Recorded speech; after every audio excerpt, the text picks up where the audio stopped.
వెన్నుపోటుకు రెండేళ్లు. అవును, చంద్రబాబు సరికొత్తగా వేసిన వెన్నుపోటుకు రెండేళ్లు. నిరుద్యోగ భృతి నుంచి ఆడబిడ్డ నిధి వరకు అన్నింటిలోనూ వెన్నుపోటే. అమలు చేసేస్తున్నాం అని ఆర్భాటంగా ప్రకటించిన పెన్షన్లు, తల్లికి వందనం, ఫ్రీ బస్సు, దీపం, అన్నదాత సుఖీభవ పథకాల్లో కోతలు వాతలతో చీకటి వెన్నుపోట్లు. టోటల్గా వెన్నుపోటుకు బ్రాండ్ అంబాసిడర్ తానేనని మరోసారి నిరూపించుకున్నారు చంద్రబాబు. ఈ వెన్నుపోటుకు రెండేళ్లు పూర్తయిన సందర్భంగా జూన్ 4 నుంచి జూన్ 12 వరకు వైఎస్ఆర్ కాంగ్రెస్ పార్టీ నిరసనలకు పిలుపునిచ్చింది. జూన్ 8 లేదా 9న నియోజకవర్గ హెడ్ క్వార్టర్స్లో టౌన్ హాల్ సదస్సులు, జూన్ 12న ప్రతి నియోజకవర్గంలో బాబు వెన్నుపోటు పాలనకు నిరసనగా ర్యాలీలు నిర్వహించాలని పార్టీ శ్రేణులకు వైఎస్ జగన్ పిలుపునిచ్చారు. అలాగే బాబు వెన్నుపోటు పాలనపై బుక్లెట్ కూడా విడుదల చేశారు. ఆ వెన్నుపోటుకు రెండేళ్లు అయిన సందర్భంలో ఆ బుక్లెట్లో ఏముందన్నది ఒక్కసారి మనం స్క్రీన్ పైన చూద్దాం. ఎస్, వెన్నుపోటుకు రెండేళ్లు వైఎస్ఆర్సీపీ రిలీజ్ చేసినటువంటి బుక్లెట్లో కనిపిస్తోంది. వెన్నుపోటుకు రెండేళ్లు అయింది. చంద్రబాబు నాయుడు గారు ఇచ్చినటువంటి హామీలు ఏ స్థాయిలో ఇచ్చారో అందరికీ తెలుసు కదా. ఇంటింటికి వెళ్ళి గ్యారంటీ పత్రాలు ఇచ్చి బాండ్లు రాసిచ్చి మరి ఓట్లు వేయించుకుని మరి మోసం చేశారు. ఇక్కడ చూడండి, ఈనాడు దినపత్రిక ఎటువంటి యాడ్స్, పేజీలు. మేము అధికారంలోకి వస్తే సూపర్ 6 పథకాలు అమలు చేస్తామని బాండ్లపై సంతకాలు చేసిన చంద్రబాబు, పవన్ కళ్యాణ్, ఆ ఇద్దరిని ఇక్కడ చూడొచ్చు. సంతకాలు చేసి మరి మనకెవరైనా అప్పుంటే సంతకాలు చేస్తే ఏం చేస్తాం? ఎలాగైనా రాబట్టుకుంటాం కదా. మరి వీళ్ళ దగ్గర నుంచి రాబట్టుకోవడం ఎలా? వీళ్ళు ఇవ్వరు. ఏ పథకాలు ఎగ్గొట్టారో తెలుసా? ఏ హామీలు ఇచ్చారో తెలుసా? ఏ హామీలకు సంతకాలు పెట్టారో తెలుసా? ఏ హామీల మీద ఎంత మన ఇంటికి వస్తుందన్న దానిపై బాండ్లు ఇచ్చి మరి సంతకాలు పెట్టి మరి ఏ విధంగా మోసం చేశారో తెలుసా? ఒక్కసారి ఇది చూడండి సార్. ఇక్కడ మనకు క్లియర్గా అర్థమవుతుంది. బాండ్లు ఇచ్చి మరి మోసం చేశారు. మనల్ని మోసం చేసిన, బాండ్లు ఇచ్చి మోసం చేసిన వాళ్లను, ఈ కూటమి పాలకులను పట్టుకోవాలంటే ఇంకా జేమ్స్ బాండ్లే రావాలి. ఒకసారి చూడండి, బాబు షూరిటీ మోసం guarantee, super 6, super 7, super flop ఏ విధంగా ఉందనేది చూడండి. ఆడబిడ్డ నిధి ఇచ్చారా సార్? నీకు 18,000, నీకు 15,000, నీకు 15,000 అని పాట పాడారు కదా. నెలకు 1,500 చొప్పున ఏడాదికి ఇవ్వాల్సింది 18,000. రెండేళ్లకు 36,000 బాకీ ఒక్కొక్క ఆడబిడ్డకి. 18 నుంచి 50 సంవత్సరాల వారికి ప్రతి నెల 1,500. 18,000 సంవత్సరానికి ఇస్తామని ఇంటింటికి వెళ్ళి వేలం పాట పాడొచ్చారు. ఇచ్చారా? లేదు. నిరుద్యోగ భృతి, నిరుద్యోగులకు 3,000 లెక్కనిస్తానన్నారు. నెలకు 3,000 చొప్పున ఏడాదికి ఇవ్వాల్సింది 36,000. రెండేళ్లలో ఒక్కొక్కరికి బాకీ పడింది ఎంతయ్యా అంటే 72,000. ఎంతమంది నిరుద్యోగులున్నారు? 20 లక్షల మంది నిరుద్యోగులున్నారు. ఎందుకు? చంద్రబాబు నాయుడు గారు పదే చెప్తారు కదా, 20 లక్షల ఉద్యోగాలు కల్పిస్తామని. 20 లక్షల మందిని ఒకే ఒక్క హామీ ద్వారా మోసం చేసినటువంటి ఘనత మన చంద్రబాబు నాయుడు గారిది. మరి అందుకే కదా వెన్నుపోటుకు రెండేళ్లు అని రాసుకున్నారు. ఈరోజు వెన్నుపోటుకు రెండేళ్లని వైఎస్ఆర్సీపీ అంటుంటే మహానాడులో గర్వంగా అబద్ధాలు చెప్పుకుంటున్నారు వాళ్ళు. ఇంకా ఉన్నాయి చూడండి. 50 ఏళ్లకే పెన్షన్, బీసీ, ఎస్సీ, ఎస్టీ మైనారిటీలకు నెలకు 4,000 పెన్షన్. తల్లికి వందనం, స్కూలుకు వెళ్ళే ప్రతి పిల్లాడికి తల్లికి ఇచ్చింది వైఎస్ఆర్సీపీ. కానీ వీళ్ళు ప్రతి పిల్లాడికి 15,000 ఇస్తామని చెప్పి ఎంత ఇచ్చారో తెలుసా సార్? ఒక్కొక్క పిల్లాడికి 9,000, 10,000, 13,000. చంద్రబాబు నాయుడు గారికి ఎంత బుద్ధి పుడితే అంత. 15,000 ఎవరికి ఇవ్వలేదు, కొంతమందికి పడ్డాయి. మిగతా వాళ్ళందరికీ ఎంత వచ్చింది? 9,000, 10,000, 11,000. మనకి ఎంత బుద్ధి పుడితే అంత ఇచ్చాం. ఫ్రీ బస్సు, అన్ని బస్సులు లేవు, కొన్ని బస్సులే ఫ్రీ బస్సులు. దీపం పథకం, ఏడాదికి ఎన్ని సిలిండర్లు ఇస్తానన్నారు? ఇవ్వాల్సింది 3 ఏడాదికి, 2 ఏళ్లకు 6 ఇవ్వాలి. వీళ్ళు ఇచ్చింది 1. అందరికి ఇచ్చారా? 1,50,00,000 కుటుంబాలు ఉన్నాయి ఈ రాష్ట్రంలో. ఎంతమందికి ఇచ్చారు? 50 లక్షలు, 60 లక్షల మందికి ఇచ్చారు. 1 కోటి మందికి ఎగ్గొట్టేసినట్టున్నారు దాదాపు. అసలు ఎవరికి డబ్బులు పడలేదని మంత్రి గారే స్వయంగా ముఖ్యమంత్రి గారికి విన్నవించుకునేది కూడా మనం చూసాము. నెక్స్ట్, ఈ పరిణామాల నేపథ్యంలో ఈరోజు వైఎస్ఆర్సీపీ అధినేత, పార్టీకి సంబంధించినటువంటి రీజనల్ కోఆర్డినేటర్లు, నేతలు, ఆయా నియోజకవర్గాల ఇన్ఛార్జీలు వాళ్ళందరితో ఒక మీటింగ్ నిర్వహించారు. ఈ సందర్భంగా వెన్నుపోటుకు 2 ఏళ్లు అన్న అంశం పైన జగన్మోహన్ రెడ్డి గారు ఏం మాట్లాడారనేది ఒకసారి విన్నాం సార్. ఈ కార్యక్రమాలకు అన్నిటికీ కూడా జూన్ 4 నుంచి 12 వరకు వెన్నుపోటుకు 2 ఏళ్లు కార్యక్రమం అనేది పార్టీ తరఫున చేపడతా ఉన్నాం. జూన్ 4 నుంచి 12 వరకు జరగబోయే ఈ కార్యక్రమాలు ఒకవైపున ఎస్ఐఆర్ కారణంగాను కమిటీల వెరిఫికేషన్, మనకు గ్రామ స్థాయిలో కమిటీలు ఏవైతే ఉన్నాయో వాటి వెరిఫికేషన్ కారణంగాను ఎండను తీవ్రతను కూడా పరిగణలోకి తీసుకుని ఈ షెడ్యూల్ అనేది రూపొందించడం జరిగింది. జూన్ 4న మండల కేంద్రాలలో నిరసన కార్యక్రమాలు చేపడుతున్నాం. ప్రతి మండలంలోనూ మీ నియోజకవర్గాలలో జూన్ 4న ఈ కార్యక్రమం చేపట్టాలి. ఆ ప్రతి మండలంలోనూ చంద్రబాబు నాయుడు గారికి సంబంధించి ఆయన మేనిఫెస్టో, అంటే ఈనాడులో ఎన్నికలకు ముందు ఆయన ఇచ్చిన అడ్వర్టైజ్మెంట్, ఆ కాపీ ప్లస్ బాండ్లు వీళ్ళు ఏదైతే ఇచ్చినారో బాండ్లు, ఏకంగా పవన్ కళ్యాణ్ చంద్రబాబు నాయుడు గారి ఫోటోలతో ఏకంగా సంతకాలు పెట్టి బాండ్లు ఏదైతే ఇచ్చినారో ఆ బాండ్ల కాపీస్ ఇవి నెట్లో అందుబాటులోనే మన దగ్గర ఉన్నాయి. మీరు కూడా మీ నియోజకవర్గాలలో కూడా ప్రతి కార్యకర్తకు కూడా ఈ విషయాలన్నీ కూడా చెప్పి దీంట్లో కూడా పెట్టడం జరిగింది. ఈ బుక్లో కూడా ఈనాడులో ఆయన ఇచ్చిన మేనిఫెస్టోకి సంబంధించిన అడ్వర్టైజ్మెంట్లు, తర్వాత బాండ్స్, ఇవి ప్రతి మండల కేంద్రంలో కూడా 4వ తారీఖున ఈ రెండు చూపిస్తూ ఆ ఈనాడులో ఇచ్చిన మేనిఫెస్టో కాపీని, ఈ బాండ్లను మండల కాపీలో 4 కూడళ్ల మధ్యన నిప్పంటించి నిరసన తెలిపే కార్యక్రమం ఆ రోజు జూన్ 4వ తారీఖున మండల కేంద్రాలలో చేసే కార్యక్రమం. ఇందులో ఏదో ఒక మండలంలో కాన్స్టిట్యున్సీ ఇన్ఛార్జ్ కూడా ఏదో మండలంలో పాలు పంచుకోవాలి, మిగిలిన మండలాలలో కార్యకర్తలు పాలు పంచుకునే కార్యక్రమం జరిగే విధంగా ఈ ప్రోగ్రాంను మనం తీర్చిదిద్దాం. రైట్. గతంలో 2014-19లో 650కి పైగా హామీలు ఇచ్చి ఆ హామీలన్నింటినీ కూడా ఒక్కటంటే ఒక్కటి కూడా సంపూర్ణంగా అమలు చేయకుండా ప్రజలు ప్రశ్నిస్తారని ఆ మేనిఫెస్టోని వెబ్సైట్ నుంచి తొలగించిన ఘనత చంద్రబాబు నాయుడు గారికి, టీడీపీకి అంత గొప్ప చరిత్ర కలిగి ఉంది. మేనిఫెస్టోని మాయం చేసినటువంటి చరిత్ర కలిగినటువంటి పార్టీ మళ్ళీ 2024 ఎన్నికల్లో హామీలు ఇచ్చి అధికారంలోకి వస్తే ఈరోజు బాబు షూరిటీ, మోసం గ్యారంటీ అన్నట్టుగా పరిస్థితి తయారైంది. ఏ ఒక్క హామీని కూడా సంపూర్ణంగా నెరవేర్చినటువంటి పరిస్థితి కనిపించడం లేదు. ఈసారి కూడా ఎన్నికలు దగ్గర పడే సమయానికి మళ్ళీ మేనిఫెస్టో మాయమైపోతుంది. సూపర్ 6 ప్లస్ 143 143 హామీలు. 143 అంటే ఇంకేదో అనుకున్నారు. 143 143 హామీలు చంద్రబాబు నాయుడు గారు ఇచ్చారు. ఆ 143 హామీల్లో ఏవైనా నెరవేరాయా లేదా అన్నది ఒక్కసారి చూసుకోండి సార్.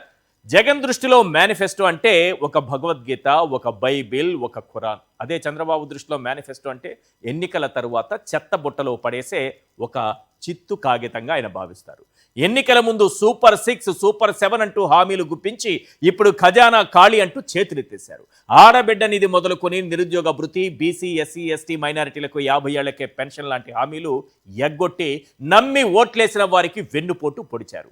దీనిపై ఎవరైనా క్వశ్చన్ చేస్తే మాత్రం బాబుకు బీపీ అమాంతం పెరిగిపోతుంది. ఏదైనా అడగండి మీరు డీజిల్, పెట్రోల్ రేట్లు ఆ విధంగా పెరిగిపోయి తగ్గించని అన్నామంటే చంద్రబాబు నాయుడు గారికి బీపీ పెరిగిపోతుందట. ఏంటి ఇచ్చిన హామీలు నెరవేర్చట్లేదు అని అడిగామనుకోండి, ఆయన బీపీ పెరిగిపోతుందట. మా నిరుద్యోగ భృతి ఎక్కడ అంటే ఒక్కసారిగా ఆయనకి బీపీ పెరుగుతుందట. ఆడబిడ్డ నిధి ఎక్కడ అంటే ఒక్కసారిగా బీపీ పెరుగుతుందట. ఇలా మీరు ఏ హామీ గురించి దీపం పథకం కింద మాకు ఇస్తానన్న సిలిండర్ ఎక్కడ అంటే ఆయన గారికి బీపీ పెరుగుతుందట. దీనిపై జగన్మోహన్ రెడ్డి గారు ఏమన్నారో ఒక్కసారి విందాం సార్. సూపర్ 6 అన్నాడు, సూపర్ 7 అన్నాడు, ఓ మేనిఫెస్టో కాపీ అన్నాడు. 143 హామీలు ఆ ఎన్నికల మేనిఫెస్టోలో తాను పెట్టి చివరికి ఎన్నికలు అయిపోయిన తర్వాత ఆ మేనిఫెస్టోని చెత్తబుట్టలో వేసిన పరిస్థితులు ఈరోజు మనం అంతా కూడా చూస్తానే ఉన్నాం. 2 ఏళ్ళు అయిపోయింది, 3వ బడ్జెట్ కూడా ప్రవేశపెట్టాడు. 3వ బడ్జెట్లో కూడా ప్రవేశపెట్టిన పిమ్మట కూడా ఈ రోజుకి కూడా సూపర్ 6, సూపర్ 7లో భాగంగా ఆయన చెప్పిన మేనిఫెస్టోలో ప్రామిసులుగా ఆడబిడ్డ నిధి ఏమైంది, ప్రతి అక్క చెల్లెమ్మకు 18 ఏళ్ల వయసు నిండిన ప్రతి అక్క చెల్లెమ్మకు ప్రతి నెల 1500 రూపాయలు చొప్పున సంవత్సరానికి 18,000 ఇస్తానన్నావు కదా, 2 ఏళ్ళు అయిపోయింది, 3వ సంవత్సరం బడ్జెట్లో కూడా పెట్టలే కదా అని అడిగితే మాట రాదు. సూపర్ 6, సూపర్ 7లో భాగంగా నిరుద్యోగ వృత్తి అని చదువుకున్న ప్రతి పిల్లాడికి కూడా 3,000 రూపాయల నిరుద్యోగ వృత్తి ప్రతి నెల ఇస్తానన్నావు. సంవత్సరానికి 36,000, 2 ఏళ్లకు 72,000 ఇప్పటికే బాకీ పడ్డావు. 3వ సంవత్సరంలో కూడా బడ్జెట్లో కూడా పెట్టలా అని అంటే దాని మీద మాట ఉండదు. 50 ఏళ్లకే పెన్షన్ అన్నావు. 50 ఏళ్ళ నిండిన ప్రతి అక్క చెల్లెమ్మకు సంవత్సరానికి 48,000 బాకీ, 2 ఏళ్లలో 96,000 బాకీ. 3వ సంవత్సరం కూడా బడ్జెట్లో దాని గురించి అలాట్మెంట్స్ ఏమీ లేవు కదా అని అంటే దాని గురించి కూడా ఎక్కడా పత్తా ఉండదు.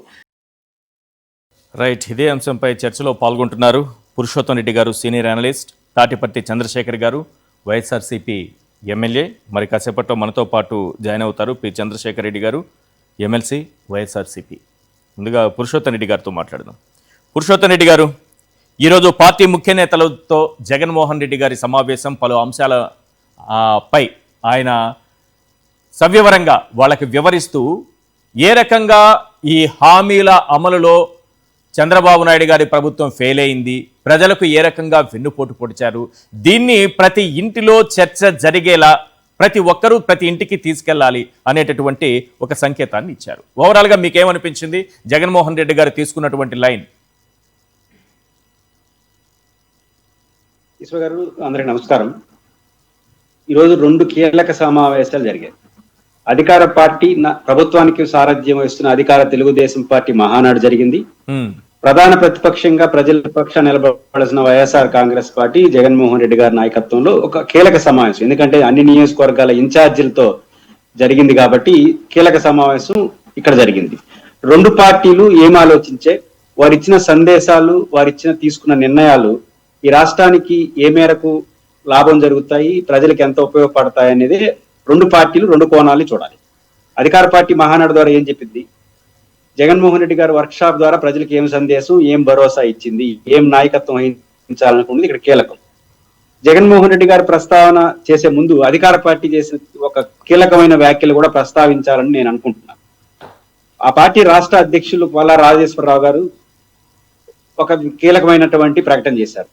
దేశవ్యాప్తంగా, ప్రపంచవ్యాప్తంగా యుద్ధం కారణంగా నష్టపోతున్నప్పుడు ప్రజల కోసం నిలబడిన పార్టీగా తెలుగుదేశం పార్టీ ఉందని ప్రస్తావించారు. ఈ అది పెట్రోల్ ధరలు కావచ్చు, లేకపోతే ఆర్థిక సంక్షోభం వల్ల కావచ్చు, రాష్ట్రం అతలాకుతలం అయితే దేశాన్ని గురించి ఆలోచించామని చెప్పేశారు. మంచిదే, దేశాన్ని గురించి ఆలోచిస్తే దాన్ని ఒక ముక్క చెప్పి మళ్ళీ నేను జగన్మోహన్ రెడ్డి గారి దగ్గరకు వస్తాను. ఈశ్వర్ గారు, ప్రపంచవ్యాప్తంగా యుద్ధం కారణంగా పెట్రోల్ ధరలు పెంచుతున్నాము, పొదుపని మహానాడు కూడా దానికే కుదించుకున్నామని ప్రజలకు సందేశం ఇస్తున్నారు. ఇక్కడ తమాషా ఏంటంటే, యుద్ధం వల్ల పెట్రోల్ ధరలు వచ్చిన మార్పులు ఏదైనా కంపెనీలకి కష్టం ఉండొచ్చు, మొత్తం ప్రజలకు భారం అవుతా ఉంది, ప్రభుత్వాలకి ఆదాయ వనరుగా మారుతాం. యుద్ధం వల్ల త్యాగం ప్రజలు చేస్తున్నారు, ప్రభుత్వం ఆదాయ వనరుగా మార్చుకుంటాం. ఇదే ఇక్కడ గమ్మత్తు. ఇదేనా ప్రజల గురించి ఆలోచించడం? ఒక ఉదాహరణ చెప్తాను. మొన్న 1 లీటర్ పైన ₹2.60 నుంచి ₹2.30 పెంచారు. అవును. తమాషా ఏంటంటే ఈశ్వర్ గారు, అదే రోజు ఒక బ్యారర్ పెట్రోల్ ధర అంతర్జాతీయ మార్కెట్ లో $8 తగ్గింది. $8 అంతర్జాతీయ మార్కెట్ లో పెట్రోల్ క్రూడ్ ఆయిల్ ధర తగ్గితే ఇక్కడ ₹1 1 తగ్గించాల్సింది పోయి ఏకా ₹2 పెంచారు. అవును. అంటే అర్థం ఏమిటి? అంతర్జాతీయ మార్కెట్ తో మాకు సంబంధం లేదు, మేము ఒక ₹20 పెంచాలన్నా పెంచుకుంటా పోతాం. నేను ఒకప్పుడు మీకు గుర్తుంది అనుకుంటాను, రాజశేఖర రెడ్డి గారు ముఖ్యమంత్రిగా ఉన్నప్పుడు గ్యాస్ ధర కేంద్రం పెంచితే ₹50 రాష్ట్ర ప్రభుత్వం భారంగా వేసుకుని ప్రజల భారాన్ని తగ్గించారు. Yes, correct. కానీ ఇక్కడ రాష్ట్ర ప్రభుత్వం ఆదాయాన్ని పెంచుకుంటా ఉంది. 31% వ్యాట్ రేట్ మన రాష్ట్రం హైయెస్ట్ ఉంది. ₹4 సెస్ ఉంది, ₹1 రోడ్ ట్యాక్స్ ఉంది. అంటే పెట్రోల్ ధర ఎంత పెరిగితే రాష్ట్రానికి అంత ఆదాయం పెరుగుకుంటా ఉంటుంది. ఇది త్యాగం అంటారా ప్రభుత్వాన్ని? ప్రజల మీద భారం వేసి త్యాగం అంటున్నారు. కనీసం మీరు అదనపు రాజశేఖర రెడ్డి లాగా అదనపు భారాన్ని భరించద్దండి. కనీసం అనిపిస్తోంది. రాజశేఖర రెడ్డి గారు ఇచ్చినటువంటి ₹50 సబ్సిడీ చంద్రబాబు నాయుడు గారి ఇంట్లోని సిలిండర్ కూడా ₹50 తక్కువ లభించింది. ఆయన కూడా వాడుకున్నట్టే లెక్క. పాయింట్ నెంబర్ ఆంధ్రప్రదేశ్ మొత్తం కాబట్టి చంద్రబాబు నాయుడు గారి ఇంట్లో కూడా రాజశేఖర రెడ్డి గారు ఇచ్చినటువంటి ₹50 సబ్సిడీ సిలిండరే వాళ్ళ ఇంట్లో వంటకు ఉపయోగపడింది. ఒకటి. రెండోది, ఈ రోజు దేశం మొత్తంలో పెట్రోల్ డీజిల్ రేట్లు ఒక్క ఆంధ్రప్రదేశ్లోనే అత్యధికంగా ఉన్నాయి. ₹117.75 ఈ రోజు విజయవాడలో rate sir. Petrol 1 litre, diesel ₹105.45 ఉంది సార్. ఇక రాష్ట్రంలోని కొన్ని మారుమూల ప్రాంతాల్లో కాస్త అటు ఇటుగా ఉంటుంది. కుప్పంకెళితే 117ని మించి ఉంది సార్. దేశంలో ఎక్కడా లేని విధంగా ఒక్క చంద్రబాబు నాయుడు గారు ప్రాతినిధ్యం వహిస్తున్న కుప్పం కుప్పంలోనే ఈ దేశంలోనే హైయెస్ట్ పెట్రోల్ రేట్ ఈ రోజు.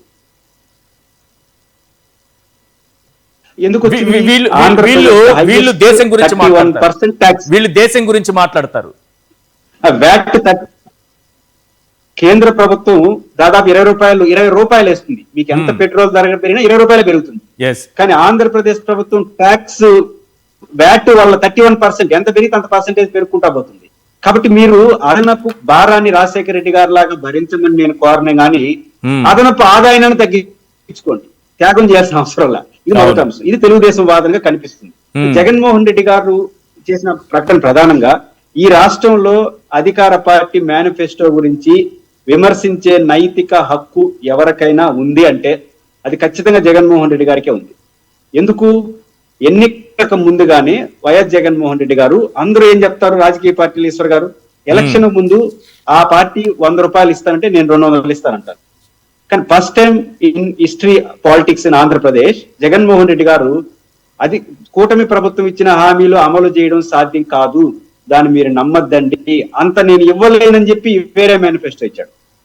దాన్ని సావధానంగా చెప్పారు, మన ఆదాయం ఎంత, సాధ్యాసాధ్యాలు ఎంత, ఈ మేనిఫెస్టో అమలు సాధ్యం కాదు, నమ్మద్దండి అని చెప్తూ తాను అంత ఇవ్వలేనని చెప్పాడు. ఫస్ట్ టైం అనుకుంటా ఆంధ్రప్రదేశ్ పాలిటిక్స్ లో రాజకీయంగా నష్టం వస్తుందా లాభం వస్తుందా పక్కన పెట్టి మోసం చేయకూడదు అనే ఉద్దేశంతో కూటమి ప్రభుత్వం 27 రకాల హామీలు చూసుకుంటే ఈశ్వర్ గారు ₹1,61,458.85 పర్ ఇయర్ వాళ్ళు ఇచ్చిన హామీల అమలు యొక్క worth of budget ₹1,64,458.85 per year ఎన్నికల హామీల అమలయ్యే ఖర్చు. కానీ జగన్మోహన్ రెడ్డి గారు ఆ రోజు గడి చెప్పారు 50 నుంచి 60 వేల కోట్ల రూపాయల పైన మనం ఇవ్వలేము, అందువల్ల నా మేనిఫెస్టోలో అంతకు మించి నేను ఇవ్వలేను, అర్థం చేసుకోండి, నన్ను అర్థం చేసుకోండి, అవతల వైపు చేస్తున్నటువంటి ప్రచారాన్ని నమ్మద్దని చెప్పి ఊరు వార తిరిగారు. కానీ దానివల్ల జగన్మోహన్ రెడ్డి గారు కొంత నష్టపోయారు కూడా, రాజకీయంగా లాభపడ్డారు మీరు. బట్ ఈ రోజు ఏం జరిగింది? ముఖ్యమంత్రి గారు ఏమంటారు? హామీల అమలు గురించి ఎవరైనా మాట్లాడితే వాళ్ళకి నాలిక మందం అంటారు. నా పాయింట్ ఏంటంటే మీరే ముఖ్యమంత్రి గారి హోదాలో రాష్ట్ర ప్రభుత్వం 50 నుంచి 60-70 వేల కోట్ల రూపాయలు ఎన్నికల హామీ అమలు చేస్తున్నాం అని చెప్తున్నారు. మీరు ఇచ్చిన హామీల యొక్క విలువ 1,60,000 కోట్లు అంటే మీరు 1,00,000 కోట్ల రూపాయలు అమలు చేయనట్టే కదా. సింపుల్ లాజిక్ లెక్క తీసుకుంటే కనీసం మీరు సూపర్ 6 లో నిరుద్యోగ భృతి అమలు చేయలేదు కదా, అమ్మఒడి అమలు చేయలేదు కదా. డైరెక్ట్ గా అచ్చెన్నాయుడు గారు అయితే అమ్మఒడి అమలు చేస్తే ఆంధ్రప్రదేశ్ అమ్ముకోవాల్సి వస్తుందని చెప్పారు. కానీ ఇట్లాంటి కాబట్టి జగన్మోహన్ రెడ్డి గారు ఆ రోజు ఎన్నికల ముందే నిజాలు చెప్పడం, ప్రజల్ని హెచ్చరించడం, నమ్మద్దని చెప్పడం, తాను నష్టపోవడం జరిగింది. కాబట్టి ఈ రాష్ట్రంలో జగన్మోహన్ రెడ్డి గారికి ఎన్నికల హామీల గురించి అమలు గురించి అడిగే హక్కు, డిమాండ్ చేసే నైతిక హక్కున మొదటి వ్యక్తిగా చూడాల్సి వస్తుంది. కాబట్టి జగన్మోహన్ రెడ్డి గారు పిలిపిస్తే ఆ మేరకు గౌరవం సమాజంలో ఉంటుంది. కాబట్టి ఈరోజు వైఎస్ఆర్ కాంగ్రెస్ పార్టీ నిలదీస్తుందంటే టైం కూడా 2 నెలలు అయిపోతుంది. అంటే ఏదో 6 నెలలకో కాదు కదా, 2 ఏళ్ళు అయిపోయినా కూడా ఇంకా కూడా మీరు దీనిపైన ఒక నిర్ధారణ రాకుండా అమలు చేయకుండా అమలు చేసామని చెప్తే ఖచ్చితంగా ప్రతిపక్షంగా వారి బాధ్యత, ఖచ్చితంగా జగన్మోహన్ రెడ్డి గారు ఇచ్చిన పిలుపుని ప్రజలు అర్థం చేసుకుంటారు, ప్రభుత్వం కూడా అర్థం చేసుకొని అమలు చేస్తారా లేకపోతే సంజాయిషి చెప్తారా? ఈ 2 మార్గాలు తప్ప షార్ట్ కట్ మెథడ్ తెచ్చుకుంటే లాభం లేదు. కాబట్టి జగన్మోహన్ రెడ్డి గారు ఇచ్చిన పిలుపు పట్ల ఆ విశ్వసనీయత ఖచ్చితంగా ఉంటుంది. ఈ 2 ఏళ్ల ఏరియర్స్ అయితే మాత్రం ఇవ్వరు కదా, 2 ఏళ్ళగా ఎగ్గొట్టింది. కొత్తది ఇస్తే సంతోషం, అరియర్స్ కొత్తది ఇస్తే సంతోషం, అరియర్స్ అంత ఆశ ఎవరికి లేదు.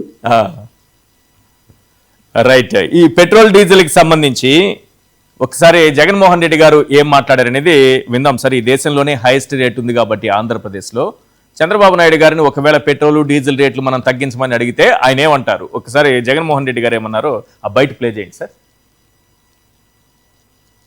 మనందరికీ కూడా ప్రధానంగా కూడా కనిపించేటివి పెట్రోల్ డీజిల్ కళ్ళ ఎదుటే కనిపిస్తూ ఉంది. పెట్రోల్ డీజిల్ పరిస్థితి ఎలా ఉంది అని చెప్పి చూస్తే ఈరోజు పెట్రోల్ 117 రూపాయలు దాటింది, డీజిల్ చూస్తే 105 రూపాయలు దాటింది. ఈ పెట్రోలు ఈ డీజిల్ను చంద్రబాబు నాయుడు గారు ఎన్నికల మేనిఫెస్టోలోనే పెట్టారు, అధికారంలోకి రాగానే పెట్రోల్ డీజిల్ రేట్లు తగ్గించేస్తాను అని. చంద్రబాబు నాయుడు గారు అధికారంలోకి వచ్చి 2 ఏళ్ళు అయిపోయింది, 3వ సంవత్సరం కూడా మొదలైంది. ఈరోజు పెట్రోలు డీజిల్లు విపరీతంగా బాదుడు కనిపిస్తూ ఉంది. ఇప్పటికే పెట్రోల్ 117 రూపాయలు దాటింది, డీజిల్ 105 రూపాయలు దాటింది. ఇందులో స్టేట్ గవర్నమెంట్కి వచ్చే ట్యాక్సుల రూపేణా వచ్చే సొమ్మే పెట్రోల్ మీద 31 రూపాయ 62 పైసలు, డీజిల్ మీద 23 రూపాయల 46 పైసలు. ఒక్క పెట్రోల్ డీజిల్ మీద మాత్రమే రాష్ట్ర ప్రభుత్వానికి వచ్చే ఆదాయం.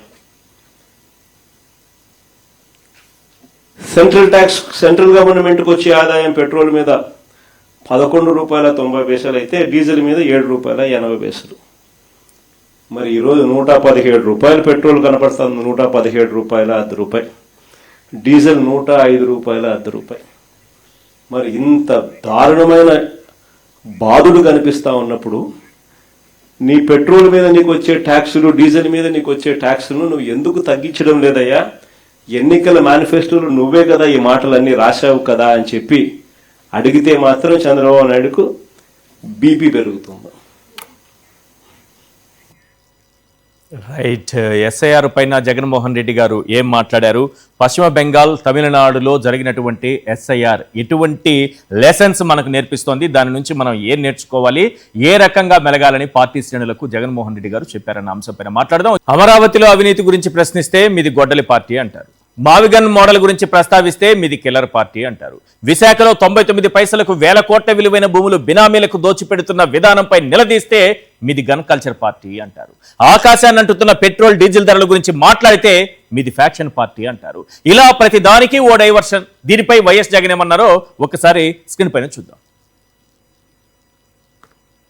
సూపర్ 6లు సూపర్ 7లు పచ్చి మోసాలుగానే కనపడతా ఉన్నాయి. సూపర్ 6లు సూపర్ 7లు పూర్తిగా ఒకవైపున ఎగరగొడుతూనే మరోవైపున ఈ సూపర్ 6లు సూపర్ 7లు అన్నీ చేసేశాము అని ఏకంగా అడ్వర్టైజ్మెంట్లు ఇచ్చుకుంటా ఉన్న ముఖ్యమంత్రి బహుశా దేశ చరిత్రలో ఎవడు ఉండడేమో. ఇంతగా అబద్ధాలను బుల్డోస్ చేసి పేపర్లో అడ్వర్టైజ్మెంట్లు ఇచ్చి మరీ దాన్ని ముందుకు తీసుకుని పోయేటోడు బహుశా ప్రపంచ చరిత్రలో ఎవడు ఉండడేమో అబద్ధాలకు, ఒక చంద్రబాబు నాయుడు గారు తప్ప. ఇదే పెద్ద మనిషి చంద్రబాబు నాయుడు గారు తాను ఫలాన్ని మంచి చేశాను అని చెప్పి చెప్పుకునే పరిస్థితి లేదు. నోరు తెరిస్తే అబద్ధాలు తప్ప ఆయన నోట్లో నుంచి ఏవి కూడా ప్రజలకి 2 సంవత్సరాలలో ఫలాన్ని మంచి నేను చేశాను అని చెప్పి చెప్పుకునే పరిస్థితి లేదు. ఈ 2 ఏళ్లలో ఆయన చేసిన మంచి ఎక్కడా కూడా లేదు కాబట్టి, చెప్పుకునేందుకు ఏమీ లేదు కాబట్టి ఆయన డైవర్షన్ పాలిటిక్స్ లో పూర్తిగా నిమగ్నమై ఉన్నాడు. ఏ అంశమైనా కూడా డైవర్ట్ చేయాలి, ఏ అంశమైనా కూడా ప్రజలను ఈ టాపిక్ నుంచి ఈ టాపిక్ లేకి మభ్యపెట్టాలనే ఆలోచనతోనే, దిక్కుమాలిన ఆలోచనలతోనే అడుగులు పడ్డాయి. రైట్ చంద్రశేఖర్ గారు, 3 ప్రధానమైనటువంటి అంశాలు అంటే జగన్మోహన్ రెడ్డి గారు దిశానిర్దేశం చేయడంతో పాటు మీ అందరికీ పార్టీ నాయకులందరికీ కూడా 3 టార్గెట్లు పెట్టారనిపిస్తుంది. 1, హామీలపై కూటమి ప్రభుత్వం ప్రజల్ని ఏ రకంగా వెన్నుపోటు పొడిచింది, దీనిపైన ప్రతి ఇంటిలో చర్చ జరిగేలా చేయాలి. నెంబర్ 1. నెంబర్ 2, ఎస్ఐఆర్ ద్వారా వైఎస్ఆర్సీపీ సానుభూతి పరుల ఓట్లు కోల్పోకుండా జాగ్రత్త పడాలి. పశ్చిమ బెంగాల్ అలాగే తమిళనాడు ఎన్నికల్ని ఒక ఉదాహరణగా మీకు చెప్పారు. నెంబర్ 3, వచ్చేటటువంటి స్థానిక ఎన్నికల్లో ఎలా ఎదుర్కోవాలి. చంద్రబాబు నాయుడు గారు గతంలో మొన్న జరిగినటువంటి స్థానిక ఉప ఎన్నికల్లో వ్యవహరించిన తీరు, ఆయన చేసినటువంటి రాజకీయం చూసిన తర్వాత దీన్ని ఎలా ఎదుర్కోవాలి అన్న అంశానికి సంబంధించి ఈ 3 టార్గెట్స్ ఖచ్చితంగా రీచ్ అవుతాం, కరెక్ట్గా నెరవేర్చగలుగుతాం అన్న కాన్ఫిడెన్స్ ఈరోజు జగన్మోహన్ రెడ్డి గారి సమావేశం తర్వాత, ఆయన దిశానిర్దేశం తర్వాత మీకు అనిపించిందా? ఈశ్వర్ గారు నమస్కారం. మీకు, సాక్షి టీవీ ప్రేక్షకులకి, వీక్షకులకి, అలాగే ప్యానెల్లో ఉన్నటువంటి పురుషోత్తం రెడ్డి గారికి అందరికీ శుభ సాయంత్రం సార్. నమస్తే సార్. ఖచ్చితంగా సార్, వైఎస్ఆర్ కాంగ్రెస్ పార్టీ శ్రేణులు జగనన్న నాయకత్వంలో నడవడానికి, జగనన్న గారు ఇచ్చినటువంటి పిలుపుని తూచా తప్పకుండా పాటించడానికి ఎప్పుడు సంసిద్ధంగా ఉంటారు. అందుకే ఇవాళ చూడండి, YSR Congress party social media అంటే చెడ్డీలు దడిపేసుకుంటుంటారు కొంతమంది. ఈ రోజున్నటువంటి పరిస్థితి, ఈ రాష్ట్రంలో చంద్రబాబు నాయుడు గారి ఆధ్వర్యంలో నడుస్తున్నటువంటి విధ్వంసక పరిపాలన అనేక వ్యవస్థల్ని ధ్వంసం చేసేసారు. ఇవాళ డిఎస్సి గురించి కూడా మేము డైరెక్ట్గా విద్యాశాఖ కమిషనర్ గారిని వెళ్ళి కలవడం జరిగింది ఈరోజు. ఆ విద్యాశాఖలో పనిచేస్తున్నటువంటి ఉద్యోగే ఎగ్జామ్ రాస్తాడు, ఆ ఉద్యోగికి ర్యాంక్ వచ్చేస్తుంది, ఆ ఉద్యోగే ప్రశ్నపత్రాన్ని తయారు చేస్తాడు, ఆ ఉద్యోగే ప్రశ్నపత్రాన్ని అప్లోడ్ చేస్తాడు, ఆ ఉద్యోగికి మొదటి ర్యాంకు కృష్ణా జిల్లాలో టాపర్ అవుతాడు, టీజీటీలో ర్యాంకర్గా నిలబడతాడు. మళ్ళీ చూస్తే కట్ చేస్తే అతని డేటా ఎక్కడా కనపడదు. ఎందుకంటే ప్రశ్నపత్రాన్ని తయారు చేసింది అతనే, అప్లోడ్ చేసింది అతనే, పరీక్ష రాసింది అతనే, ర్యాంకర్ అతనే. ఇదంతా స్పష్టంగా కనపడుతుంది. దొంగలు ఊళ్ళు పంచుకున్నట్టుగా ఉద్యోగాలను పనిచేసుకొని సూట్ కేసులతోటి ఉద్యోగాలు కొట్టేశారు కాబట్టి, ఇచ్చేశారు కాబట్టి, దాని మీద మాట్లాడడానికి వాళ్ళ దగ్గర ఏమీ లేదు. దొంగలు దొరికిపోయారు కాబట్టి దాని మీద మాట్లాడకుండా ఈ చంద్రబాబు నాయుడు గారు, లోకేష్ గారు ఏమంటారు, ఎవరన్నా మాట్లాడితే వాళ్ళ మీద కేసులు పెట్టేస్తాం, వాళ్ళ మీద దాడులు మాట్లాడుతున్నారు మీరు. అంటే ఒక ప్రతి వ్యవస్థని విద్యాశాఖ ప్రకటన వచ్చింది. డిఎస్సికి సంబంధించిన అక్రమాలన్నా లేకపోతే అక్రమాలపై మాట్లాడినా, ప్రెస్ మీట్లు పెట్టినా, ఎవరైనా ప్రచారం చేసినా, పేపర్లలో వార్తలు ప్రచురించినా వాళ్ళపైన కేసులు పెడతామని స్పష్టంగా విద్యాశాఖ చెప్తోంది కదా. మళ్ళీ మీరు అదే అంశాన్ని మాట్లాడుతున్నారు. విద్యాశాఖ చెప్పింది. వాళ్ళ విద్యాశాఖ దగ్గరికి వెళ్ళి అడిగాము. విద్యాశాఖ వాళ్ళు నీళ్లు నమిలి చిట్ట చివరికి చైర్మన్ గారు లేరని, పక్కనే రూమ్లో ఉండి కూడా చైర్మన్ గారు లేరని చెప్పించారు. మేమందరం ఎమ్మెల్సీలవి, ఎమ్మెల్యేలవి, ఎంపీలవి అక్కడికి వెళ్ళి అక్కడ ధర్నా కూర్చున్నాం, వారి ఆఫీస్లో కూర్చున్నాం. చైర్మన్ గారిని నిజంగా దమ్ము ధైర్యం ఉన్నటువంటి పార్టీ అయితే సమాధానం చెప్పుండేది కదా. ప్రభుత్వం అయితే దమ్ము ధైర్యం ఉంటే ప్రభుత్వానికి సమాధానం చెప్పేది కదా. ఎక్కడైతే టెట్ కన్వీనరే డిఎస్సి కన్వీనర్గా ఉంటాడు. డిఎస్సి అంటేనే డిస్ట్రిక్ట్ సెలక్షన్ కమిటీ. అంటే డిస్ట్రిక్ట్లో జరిగేటటువంటి సెలక్షన్లు కాస్త వీళ్ళు సెంట్రల్ ఆఫీస్లో చేసేశారు. సెంట్రల్ ఆఫీస్లో ఉద్యోగి ఎవరైతే ఆ పరీక్ష, డిఎస్సి పరీక్షకి సంబంధించినటువంటి ఎస్సీఈఆర్టీ విభాగంలో డిజిటల్ అవుట్సోర్సింగ్ ఉద్యోగిగా ఉన్నాడో, ఆ ఉద్యోగి ఎగ్జామ్ రాసింది, ర్యాంక్ వచ్చింది, వీళ్ళు నిద్రపోయి లాస్ట్లో లేసినట్టుగా అతనికి ర్యాంక్ వచ్చిన తర్వాత అతను పక్కన పెట్టారు. మొదటి ర్యాంక్ వచ్చినటువంటి వ్యక్తికి ఉద్యోగం ఇవ్వాల, సెకండ్ ర్యాంక్ నుంచి కిందకి ఇచ్చారు. అది కూడా ఎవరికి ర్యాంక్ ఇచ్చారు అనేది ఎవరికి తెలియదు, వాళ్ళకి మాత్రమే తెలుసు. సెలెక్ట్ చేసుకున్నటువంటి వ్యక్తులకు మాత్రమే ఉద్యోగాలు కట్టుబెట్టారు. దానికి సమాధానం లేదు వారి దగ్గర. ఇవాళ చైర్మన్ గారు వచ్చి చెప్తున్నారు, ఆ ఉద్యోగిని మేము కావాలనే తొలగించాం, ముందు జాగ్రత్త చర్యగా తొలగించామంటారు. ముందు జాగ్రత్త ఎప్పుడు చేయాలి? హాల్ టికెట్ అదే వ్యవస్థిస్తుంది, ఎగ్జామ్ అదే వ్యవస్థ రాపిస్తుంది. అతను అవుట్సోర్సింగ్ ఉద్యోగిగా దాదాపు 16 సంవత్సరాలుగా అదే విద్యాశాఖ కొనసాగిస్తుందంట. ఇవాళ అతను కోర్టుకు వెళితే కూడా సమాధానం చెప్పలేనటువంటి ఈ మొద్దు గుడ్డి ప్రభుత్వం ఇవాళ మా మీద కేసులు పెడతానంటే భయపడతామా? ఇది రాష్ట్ర నిరుద్యోగుల యొక్క సమస్య, రాష్ట్ర విద్యార్థుల యొక్క సమస్య. రాష్ట్రంలో అనేక మంది ఉద్యోగాలు లేక నిరుద్యోగులుగా ఉన్నటువంటి వారికి నిరుద్యోగ భృతి ఇస్తానన్నాడు చంద్రబాబు నాయుడు గారు. ₹1 ఇచ్చాడా? నిరుద్యోగ భృతిలో ఆ విధంగా మోసం చేసి డిఎస్సి జగన్మోహన్ రెడ్డి గారి మా ప్రభుత్వంలో మేము ఇచ్చినటువంటి నోటిఫికేషన్ని రద్దు చేసి కావాలని ప్రచార పిచ్చితో సంవత్సరం రోజులు ఆపాడండి. సంవత్సరం తర్వాత విస్తృతంగా ప్రచారం చేసి దానికే కొన్ని పోస్టులను యాడ్ చేసి బయటికి రిలీజ్ చేసినట్టుగా చేసి ఆల్రెడీ టెట్కి సంబంధించినటువంటి కన్వీనర్ ఉండంగా అతన్ని పక్కకు తొలగించేసి అదే విద్యాశాఖలో సంబంధించి జాయింట్ డైరెక్టర్గా ఉన్నటువంటి వ్యక్తిని డిఎస్సి కన్వీనర్గా చేసి అతని ఆధ్వర్యంలో ఈ యొక్క డార్క్ ఆపరేషన్ చేసినట్టుగా ఈ ఉద్యోగులు ఎవరైతే ఉద్యోగాల కోసం రాశారో వీళ్ళందరూ కూడా ఆరోపణలు చేశారు. కొంతమంది అయితే ఏకంగా 15 లక్షలు అడిగారని ఆడియోలు రిలీజ్ చేశారు. ఈ విధంగా ఇవాళ మనం కానీ చూస్తే పథకాలు నిస్సిగ్గుగా పథకాలు మేము ఇచ్చేసాము, సూపర్ హిట్ అని, సూపర్ 6 అనేది సూపర్ హిట్ అని ప్రభుత్వ డబ్బుతోటి యాడ్లు వేస్తాడు సార్. ప్రభుత్వ డబ్బుతోటి ఇవాళ చూస్తే ఆడబిడ్డ నిధికి సంబంధించినటువంటి ₹36,000 ఒక్కొక్క ఆడబిడ్డకి 2 సంవత్సరాలు బాకీ, నిరుద్యోగ భృతి 72,000 బాకీ నిరుద్యోగులకి, 50 ఏళ్లకే పెన్షన్ వాళ్ళకి ఇంకా ఇవ్వలేదు. అట్లాగే తల్లికి వందనానికి సంబంధించి 20 లక్షల మందిని కోత కోసేశారు, వాళ్ళకి సరిగా డబ్బులు అందించినటువంటి పరిస్థితి. దీపం పథకాన్ని, అన్నదాత సుఖీభవ పథకాన్ని వీటన్నిటిని కూడా పక్కదారి పట్టించేసి డబ్బు ఇవ్వకుండా వాళ్ళని మోసం చేస్తూ రైతుల దగ్గర నుంచి విద్యార్థుల దాకా ప్రతి ఒక్కరిని మోసం చేస్తూ మళ్ళీ ప్రచార ఆర్భాటంతో ఇవాళ మహానాడు అంట, మహాగోడుగా ఉంది అది. ఇవాళ మహానాడు కూడా జరుపుకోలేనటువంటి పరిస్థితి తెలుగుదేశం పార్టీ దిగజారిపోయింది. ఎక్కడ జనం రావట్లేదు, అందుకే డిజిటల్ మహానాడు అంట. చూస్తే ప్రచార ఆర్భాటం తప్ప ప్రజలెవరు కాదా సార్? మహానాడులో ఖాళీ కుర్చీలు పొదుపు కోసం కాదా? పొదుపా పెదపా? పొదుపు కాదు, ఇంకొకటి కాదు. జనాలు రాక పడుతున్నటువంటి అవస్థలు తప్ప ఇంకొకటి కాదు. ఆ మహానాడులో వెళ్ళి చూస్తే వాళ్ళ గోడు చూడాలి, అది మహా గోడుగా మహా ఏడుపుగా ఉంది. ఇవాళ మేము అక్కడే ఎదురుగే ఆ యొక్క విద్యాశాఖ భవన్కి ఎదురుగే ఆ మహానాడు జరుగుతుంటే ఖాళీ కుర్చీలు, కలర్ఫుల్ జెండాలు తప్ప జనం ఎవరు లేరు అక్కడ. మీరు ఒకసారి కావాలంటే వెళ్ళి గమనించండి. ఈ రాష్ట్రంలో ఉన్నటువంటి ప్రతి ఒక్క వ్యవస్థని ధ్వంసం చేస్తూ అమరావతి పేరుతో ప్రచారం చేయించుకుంటూ ఏపీ అంటే అమరావతి, పోలవరం అన్నారు. ఈ రోజుకి అమరావతిలో ఒక్క బిల్డింగ్ కంప్లీట్ కావలేదు, ఒక్క నివాసం ఏర్పడలేదు, ఒక కొత్త ఫ్యాక్టరీ రాలేదు, ఒక కొత్త ఉద్యోగం ఇవ్వలేదు, ఒక కొత్త పట్టా ఇవ్వలేదు, ఒక కొత్త పెన్షన్ ఇవ్వలే. అంటే అమరావతి గతి అది. ఇవాళ ఏదో 5 స్టార్ హోటల్ తీసుకొచ్చి 4 స్టార్ హోటల్లో 3 స్టార్ హోటల్లో కడతానంటాడు. అక్కడ ఎవడున్నాడు? అక్కడ ఎవడన్నా వస్తున్నాడా?